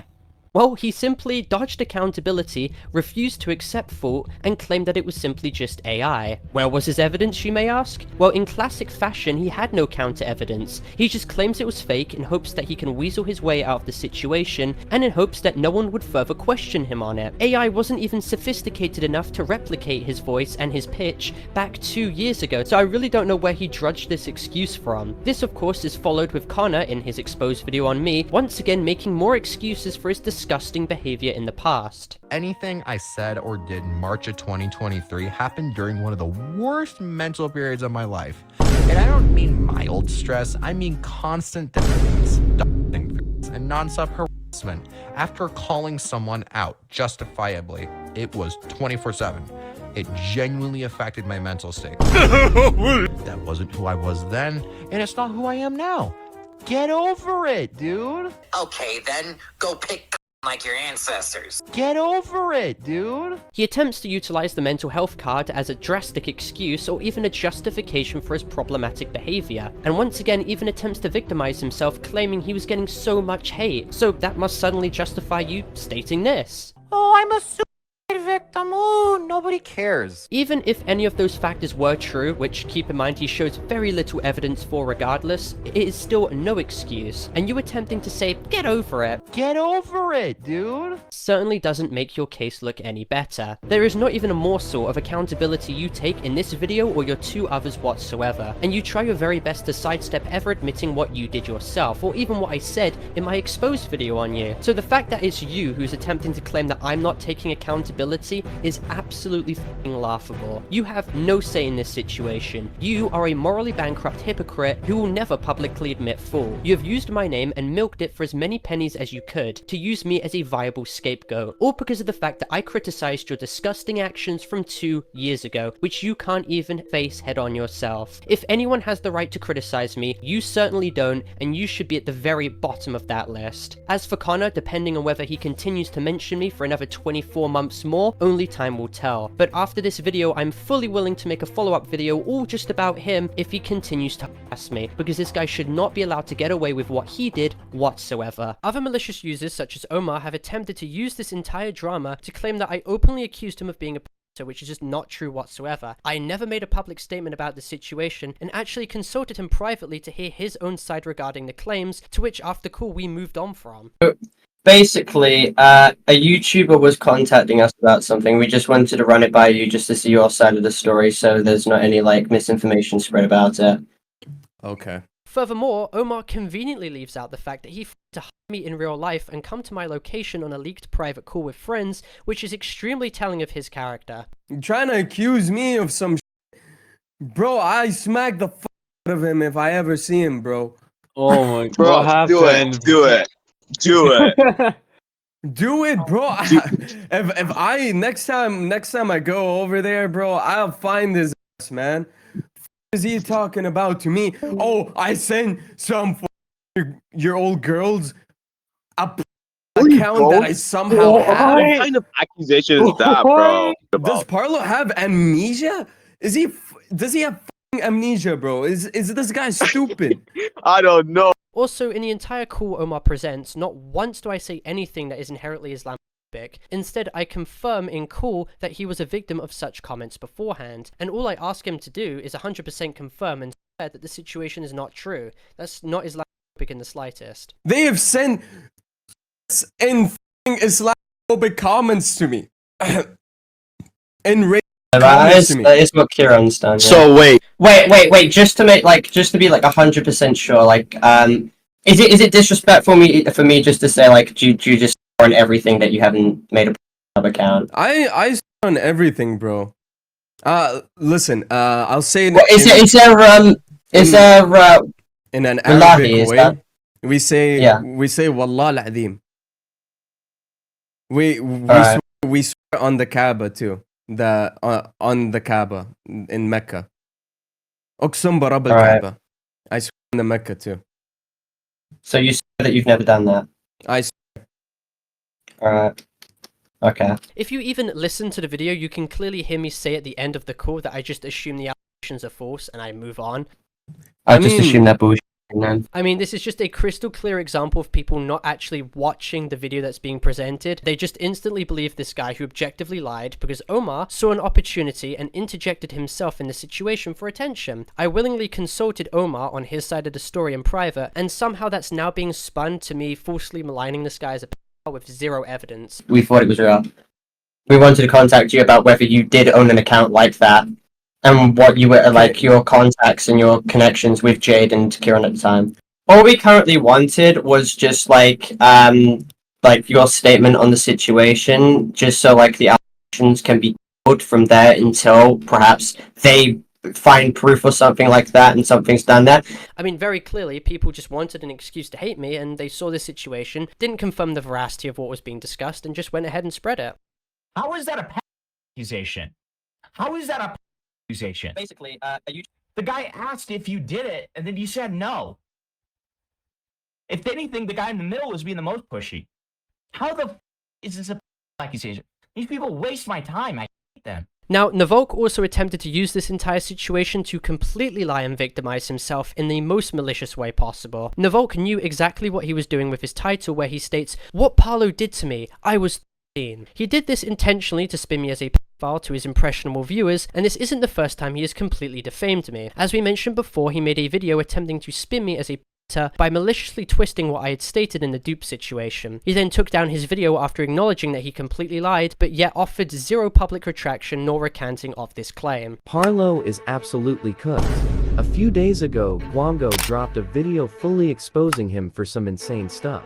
But that's not what I want to talk about today. A few months ago, Parlo attempted to drive me to myself with many tactics, and I will be finally speaking up, because it seems like it's safe to know. What I find absolutely disgusting in this video is that he attempts to latch onto the situation and drama to benefit himself in the most opportunistic way possible. He openly claims that I tried to push him to suicide with absolutely no proof whatsoever, and he only did this to completely degrade my already faltering reputation at the time. He made the most insane and malicious claim imaginable, knowing that his young viewers would actually believe this. He knew that since my reputation was in a freefall, he had the ability to deflect the topic away from what he did himself and could shift all blame onto me by playing victim and lying to his audience. He knew that he could lie as much as he wanted because I did not have the ability to defend myself whatsoever at the time, but now I do. He even had the audacity to state that people owed him an apology when they absolutely don't. You yourself, Nyvalk, made an apology to everyone because you knew that you openly lied about so many people. However, it is clear looking back that you weren't apologetic in the slightest. You only made this video as damage control. My comments have been flooded with support because people realize me and a few of my friends were fighting for the truth. Fighting for the truth. Fighting for the truth.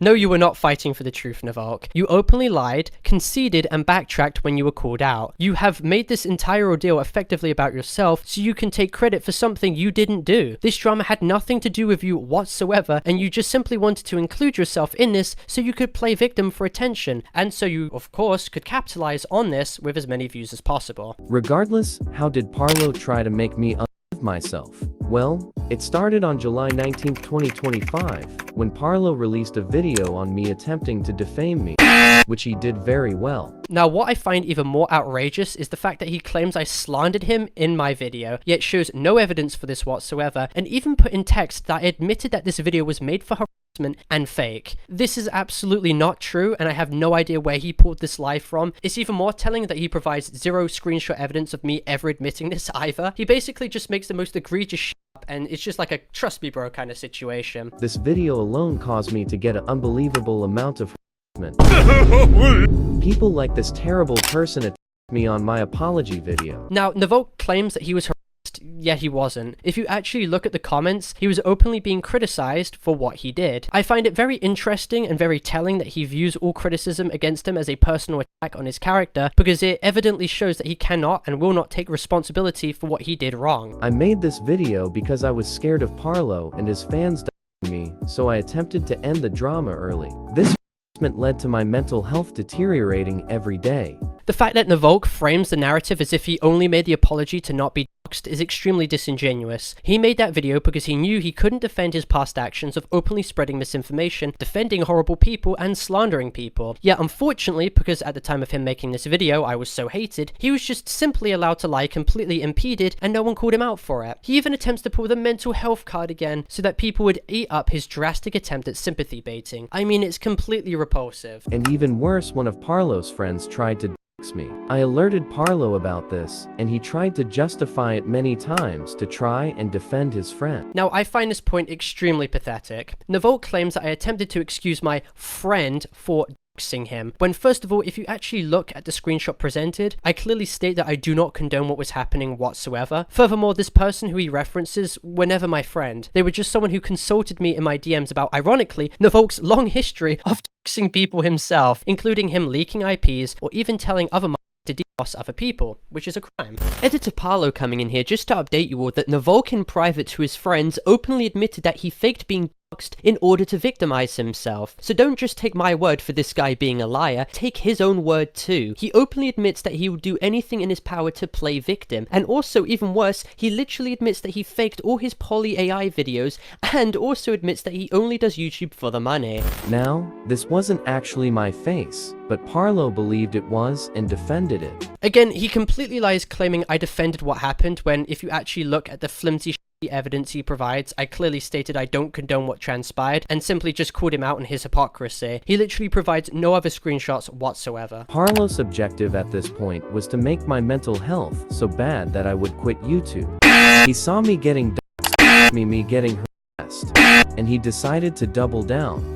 Again, this is yet another lie with zero evidence. Again, Nyvalk is reframing the situation to sympathy bait once again to his audience in hopes that he could neutralize his culpability in the situation. He made a defamatory community post about my friend doxing him, which is really ironic. Now, this is another large Freudian slip. Nyvalk for some reason brings up a community post I had made about him and who he claims to be his friend. About my friend doxing him. In which his friend openly doxed me. Nyvalk shows no evidence whatsoever debunking this, so I have no idea why he brought this up in the first place. However, at least he admitted that the person who did dox me was in fact his friend. And he even admitted he made these posts as hit pieces. So what is a hit piece? Well, a hit piece is something that is made to purposely defame somebody and direct towards them. Now, Nyvalk attempts to utilize word semantics to somehow invalidate my video on him by claiming that since I misworded the video as a hit piece, suddenly he's alleviated of all his immoral actions he did himself, which is not how it works. My points against him were still absolutely valid. He also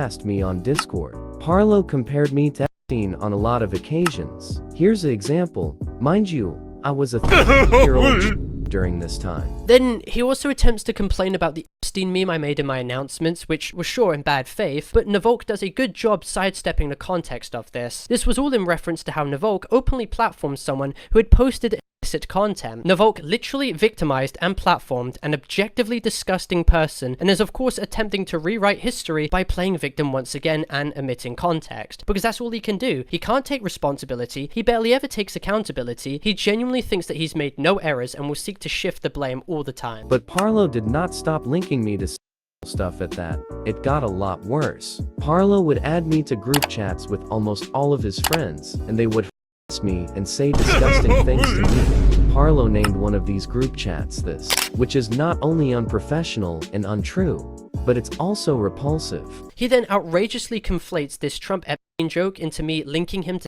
actual things. I mean, very clearly he's once again trying to be incredibly deceptive by desperately attempting to insinuate to his audience that I'm some kind of Also, once again, Nyvalk is extremely hypocritical because he himself has made reference to Epstein several times and has made jokes about him, meaning that once again he has only utilized this point as a weak attempt at playing victim. And perhaps even more comedically, Nyvalk tries again to victimize himself by showing 2 screenshots of me saying things to him, but conveniently leaving out everything he was saying to me, which instigated this drama and elicited those responses in the first place. I mean, it's typical accountability dodging. Sure, I absolutely do take accountability for being impulsive, I make that no secret, but if you were so bothered by any of these comments I made, why did you actively have me added for numerous months after this situation, didn't say a thing, and only felt it necessary to air this all out when you knew I wouldn't be able to respond? It seems like a very calculated move to capitalize on my at the time downfall to propel yourself in the process. Also, the name of the group chat again was in reference to you defending paymentries, someone who openly had explicit content. The name of that group chat was objectively true. And what Parlo did next is what caused me to make this video. No, Nyvalk, you didn't make this video because of what you're about to mention. You made this video because you wanted to take advantage of the opportunity presented to you, where everyone was dogpiling me and a lot of misinformation was spreading, and because you're a compulsive liar, you'd be given the ability to completely lie without any pushback, which is exactly what you did.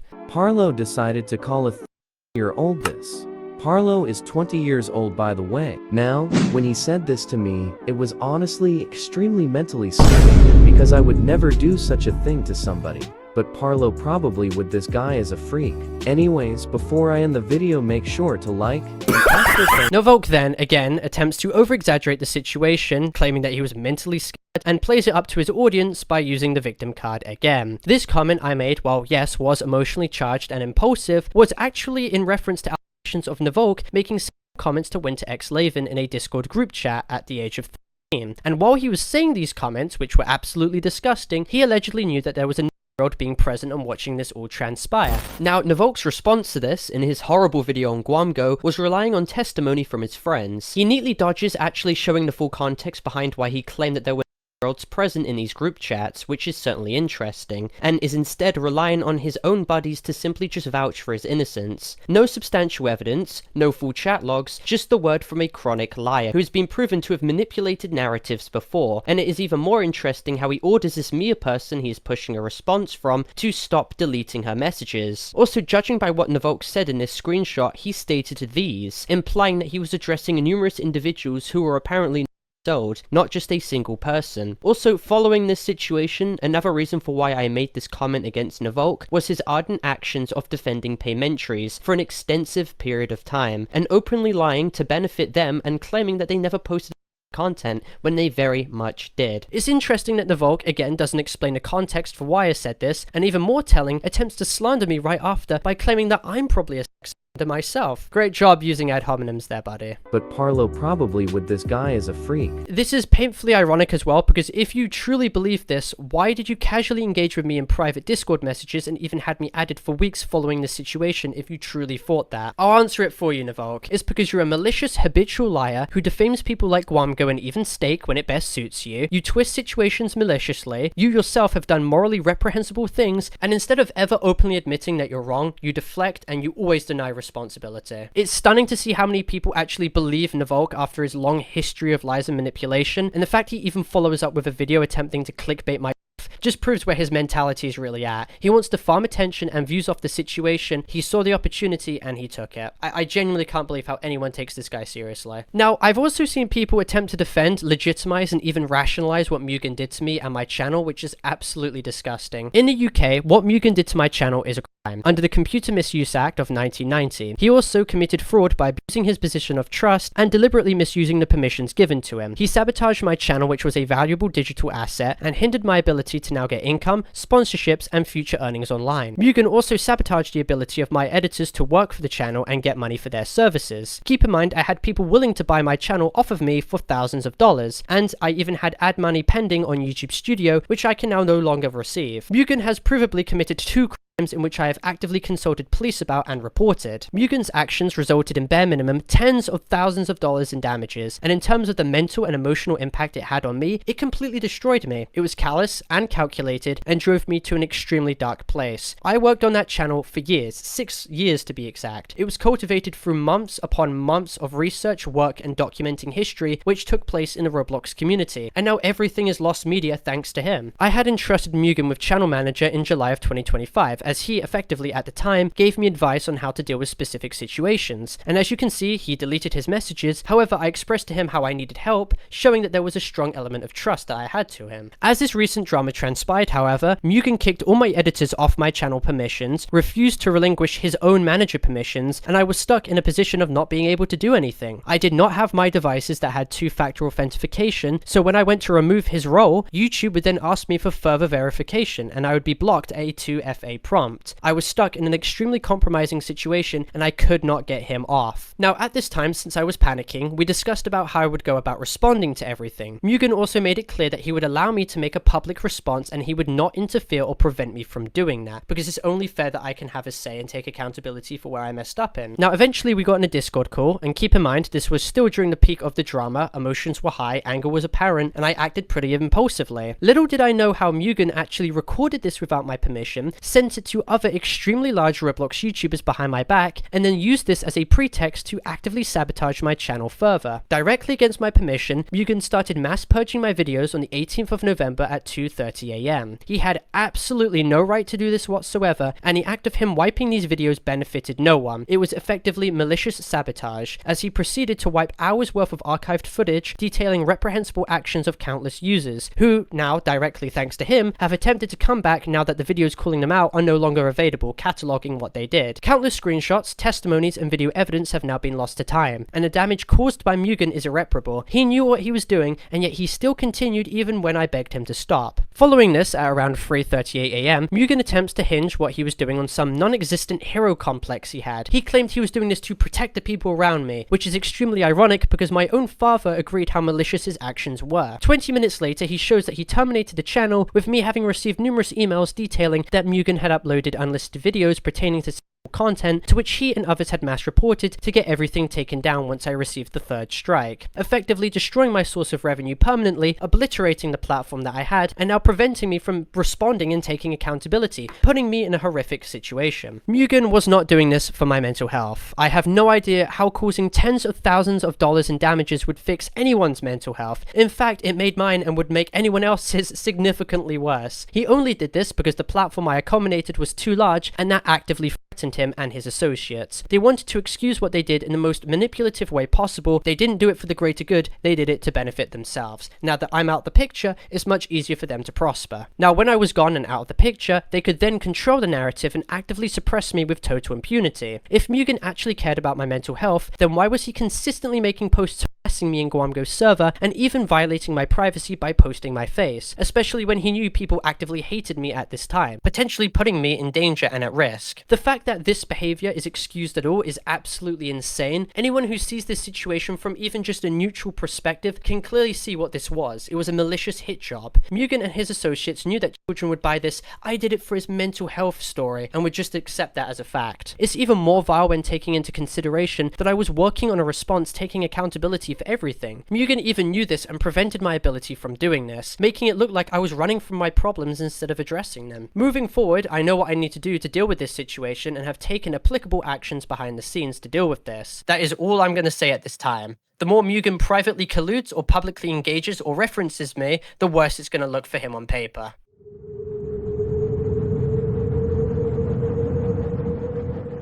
Now, to Gwamgo and his associates, who I know have been extremely embarrassed and personally affected by this because they were closely associated with me, I'm extremely sorry for lashing out impulsively again. I was a bad friend who didn't see the consequences of putting this all out. This is a continuing repeat pattern in my behavior, and despite claiming I would change, I always end up reverting back to being extremely self-destructive, and that's why people understandably dislike me, and I don't fault them for that. I didn't want Gwamgo to make a video on the Wolfgang situation himself. I wanted to cover it myself on his channel, but for it to be extremely censored and toned down for viewer safety. Only if the situation of course got larger with Wolfgang having made a video first. I shouldn't however have put Gwamgo in a position where he felt as if his channel should be a platform for me to have used to defend myself from the mistakes that I made on my own volition. It was my own problem and I should have sorted it out myself, and I'm sorry for dragging people into that. I am. And I also want to go another step further in this all. In the past and relatively recently, I've made extremely controversial controversial, abrasive, and politically charged comments that are absolutely not acceptable and I do not stand by now. I want to apologize not only to any Muslims who watch my channel, but also to my viewers in general. I have not been a good advocate for safety or a positive role model like I should have been. The shit I have said, whether it was to elicit a funny reaction or not, is not acceptable. And although I can sit by and say that I will change, I want to prove via action that I can and that I will. My political stance has changed drastically when engaging in new circles, speaking to new people, and of course educating myself. For a while, I engaged with extremely abrasive right-wing propaganda, as clearly seen when I made Trump edits in 2024, but now I look back at my stance and the actions that reflected that stance last year in disgust, as I also look back at my behavior recently with the same disdain. I am ideologically not the same person as I was. I know that might be hard for some of you to trust, but I'm only asking for you to see my actions moving forward to prove that I have actually changed. I've come to terms with the fact that I should not comment on controversial topics to do with religion, as clearly I am not educated on the matter, and because I do not have the mental capacity to show maturity when it comes to such subjects, and for that and my past actions I apologize. I'm a Roblox YouTuber at the end of the day, not some knowledgeable source when it comes to religious history. I don't want to deflect, I don't want to deny, I don't want to hide, I just want to be direct and apologize to people I've affected, and to Arham and Blaster for how I mistreated you as friends who were once close to my circles. Even if you don't believe me, I am extremely sorry for how my comments may have affected and angered you, and I do want to change moving forward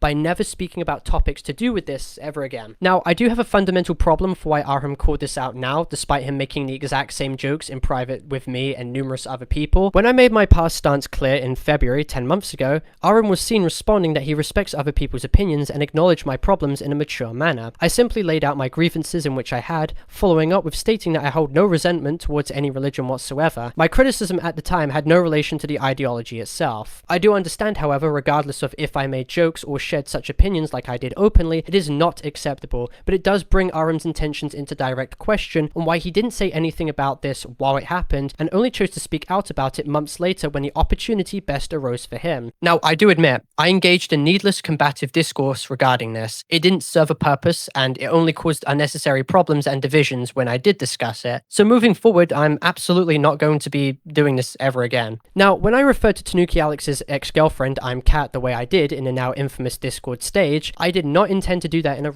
or pointed way, although that is how it may have seemed to a lot of people at the time, because I was extremely aggressive in that call. The tone of my voice was again very combative, and I do apologize if it was interpreted that way. Looking back, I can absolutely understand if it sounded malicious, and it's embarrassing I even acted this way at all. It was extremely childish, immature behavior that only made my situation so much worse. The rationale, however, for why I stated this in call though, had a legitimate reason. I brought this up because I'm Cat had a very controversial past, which had to do with her against white people, to which she has not taken accountability for even still to this day. But again, I'd like to make it abundantly clear this was not a engineered insult. To Rinn, a friend I've known for a while, my response to you in mental crisis was self-centered, lacked empathy, and was extremely uncalled for. Despite the fact that I had my own issues to deal with in 2024, under no circumstances does that give me the right to have brushed off your situation, which was clearly putting you in distress. While I apologized to you in private, and we seem to be on good terms now, I still want to apologize to you in this video for how I acted then. Also, in respect to your current financial situation and the fact that you were kind enough as to give me money back in 2024, I want to focus on repaying you with money garnered from this video if the monetization gets sorted. And to Ducky as well, I'm extremely sorry for the way I treated you. Just like with the Rinn situation, I was extremely self-centered, I lacked a backbone, and I instigated behind the scenes at the very start of this all. I spread a personal claim that I heard, and despite it being unsubstantiated, it spread and it hurt you. While I had problems at the time for how you went about the Dupe situation and what I was being told by friends about you spreading that behind my back, I've had the time to look back and I can empathize with your position, as it was completely f***ed up for me to have done, and I do apologize. For context, to viewers watching this too, me and Ducky have spoken in private about all of this, we've put our drama aside, and while I don't want to reveal personal matters on his behalf, I have been completely transparent, taken accountability, and hopefully we are on good terms now. I wish him the best moving forward.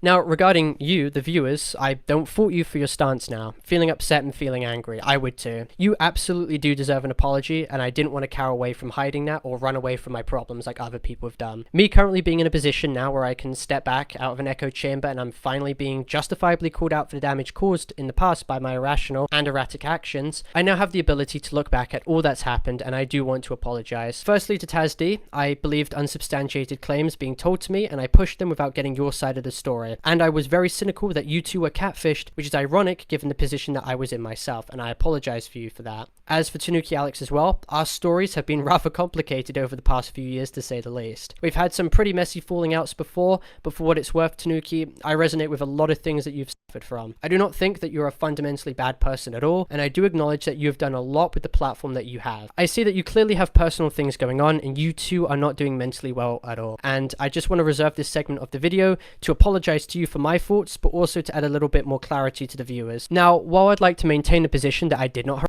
Tanuki, I did not make any videos on Tanuki, I did not defame her as a predator, and I did not make any false illicit content claims against her, that does not excuse my immature conduct in which I exhibited, and for that I will absolutely apologize. She is not a homophobe, she is not a harasser, despite the fact that I do have fundamental problems with some of the things that she said in private to me, but I don't hold any ill will against her currently. I'd also like to make it abundantly clear that I did not endorse anyone to ruin her life, and I want to make it clear that I do not support any hate or harassment towards her. However, I do have a problem with some of the things that she did in this situation. For example, TanookiAlex does signal boost people who have done objectively bad things without verifying the situation. She's seen openly liking a comment of Whispers, who is a known predator who posted content on their old alias XDGamer420. They are a literal criminal who has used this situation to spread misinformation and of course to benefit themselves. This Whispers person also currently runs the fake Parlo channel, which is impersonating as me, and I'm currently trying to take it down. I also do have a problem with TanookiAlex's support to Uina. I'd like to make it clear I've never accused Uina of having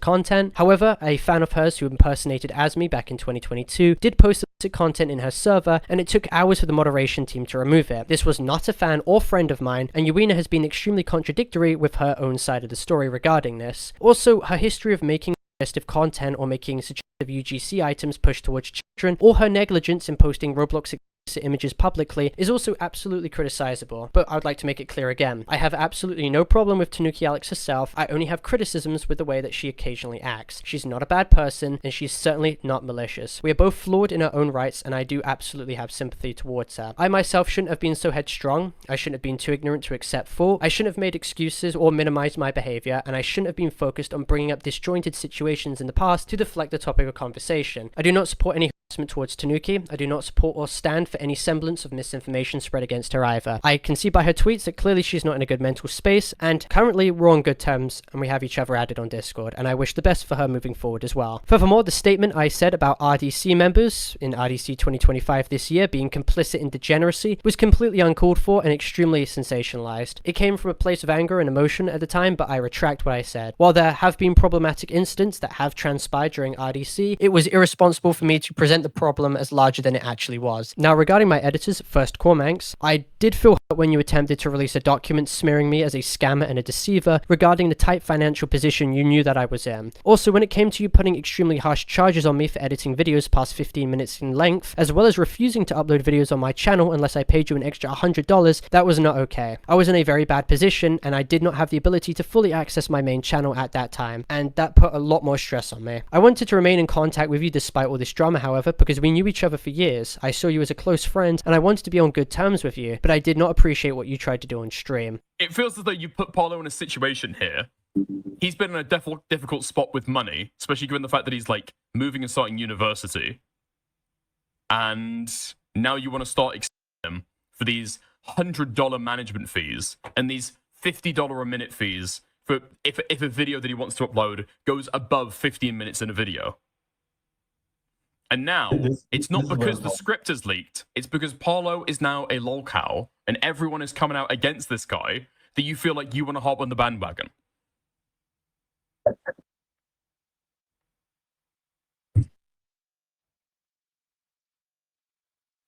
Right? I admit it.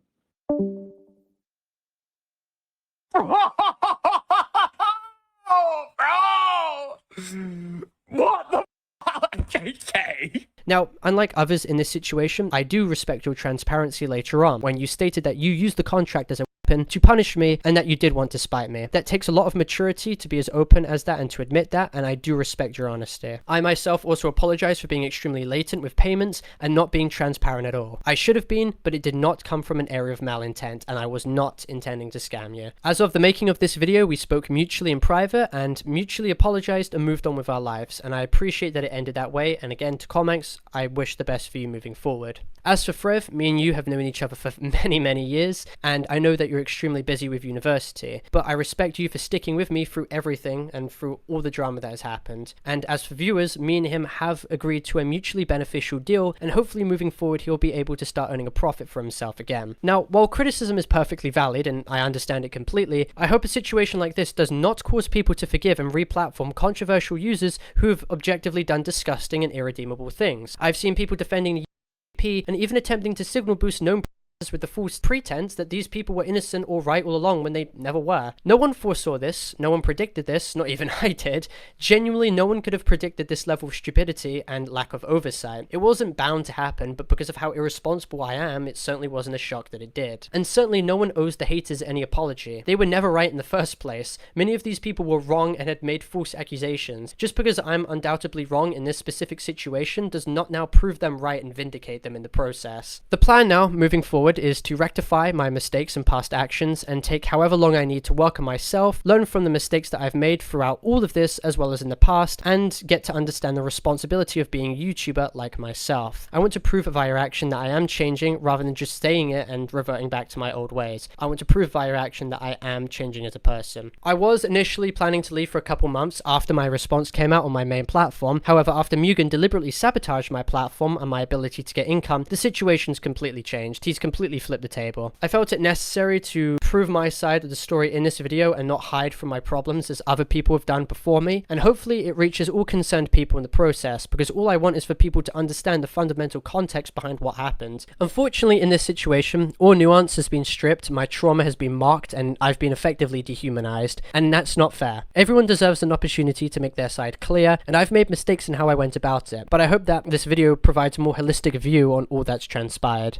Most importantly though, I want people to see firsthand that I am taking steps to better myself. Again, don't take my word for it, just exhibit my actions moving forward. I could have just avoided addressing this in general, I could have just deflected, but I genuinely wanted to acknowledge what I've done was absolutely wrong in certain parts of this situation. Seeing people take of all of this though completely rubbed me the wrong way, and hopefully they can be held to account too for what they themselves did moving forward. And for final clarifications, this video is not made to ask for forgiveness. Whether you decide to forgive me or wait to see if I've actually changed, or even if you don't forgive me at all, that's all fine. It's completely your own choice. The only thing I wanted for all of this was that for people just to understand the full context and understand my side of the situation. Also, I apologize if I stuttered in this video and for the cuts and especially the glasses, but this was a pretty stressful video for me to create, but I felt it necessary to go forward with this. I've linked numerous resources that you, the viewer, can access in the description if you find yourself in a position of being taken advantage of online, and all I ask is that people take the Wolfgang situation seriously. I think jokes serve to minimize the severity of what happened, but I thank you genuinely for getting this far, and I'll see you guys if I do plan on ever coming back. Thank you for watching. Before this video ends too, I'd like to make two final clarifications. First, after consulting with Himpleton, I've made it clear that I do not support any of the problematic behavior that a user named Artica has exhibited to Avalon. Just like with Internet Adjacent, I want to make it clear that the behavior is completely unacceptable. And two, I will be making a large video covering the defender situation and all the miscellaneous claims surrounding it. I have many screenshots as well as video recordings that prove my side of the story, and the video will take a while to make. I want to debunk a lot of misinformation being spread, as well as also taking accountability in parts where I've absolutely made mistakes in. I also want to make it clear that this video is not intended for cyberbullying, hate, or harassment. Do not contact or target anyone on my behalf. Any discussion should remain respectful and constructive. This video was made for educational and informative purposes only, in order to cover the entire situation that has transpired over the course of the past 2 months. This video acts as crucial commentary into my side of the situation, and for me to simply defend myself. In compliance with YouTube's child safety community guidelines as well, I must preface the fact that this video is intended for more mature audiences, as this video has been marked as not made for kids in YouTube Studio, and this video has all the mature information obfuscated so it can conform and adhere to the guidelines. The content in this video discusses serious and sensitive topics, including issues related to online safety and behavior, which are presented for educational and awareness purposes in a documentary and commentary style video. Viewer discretion is of course advised.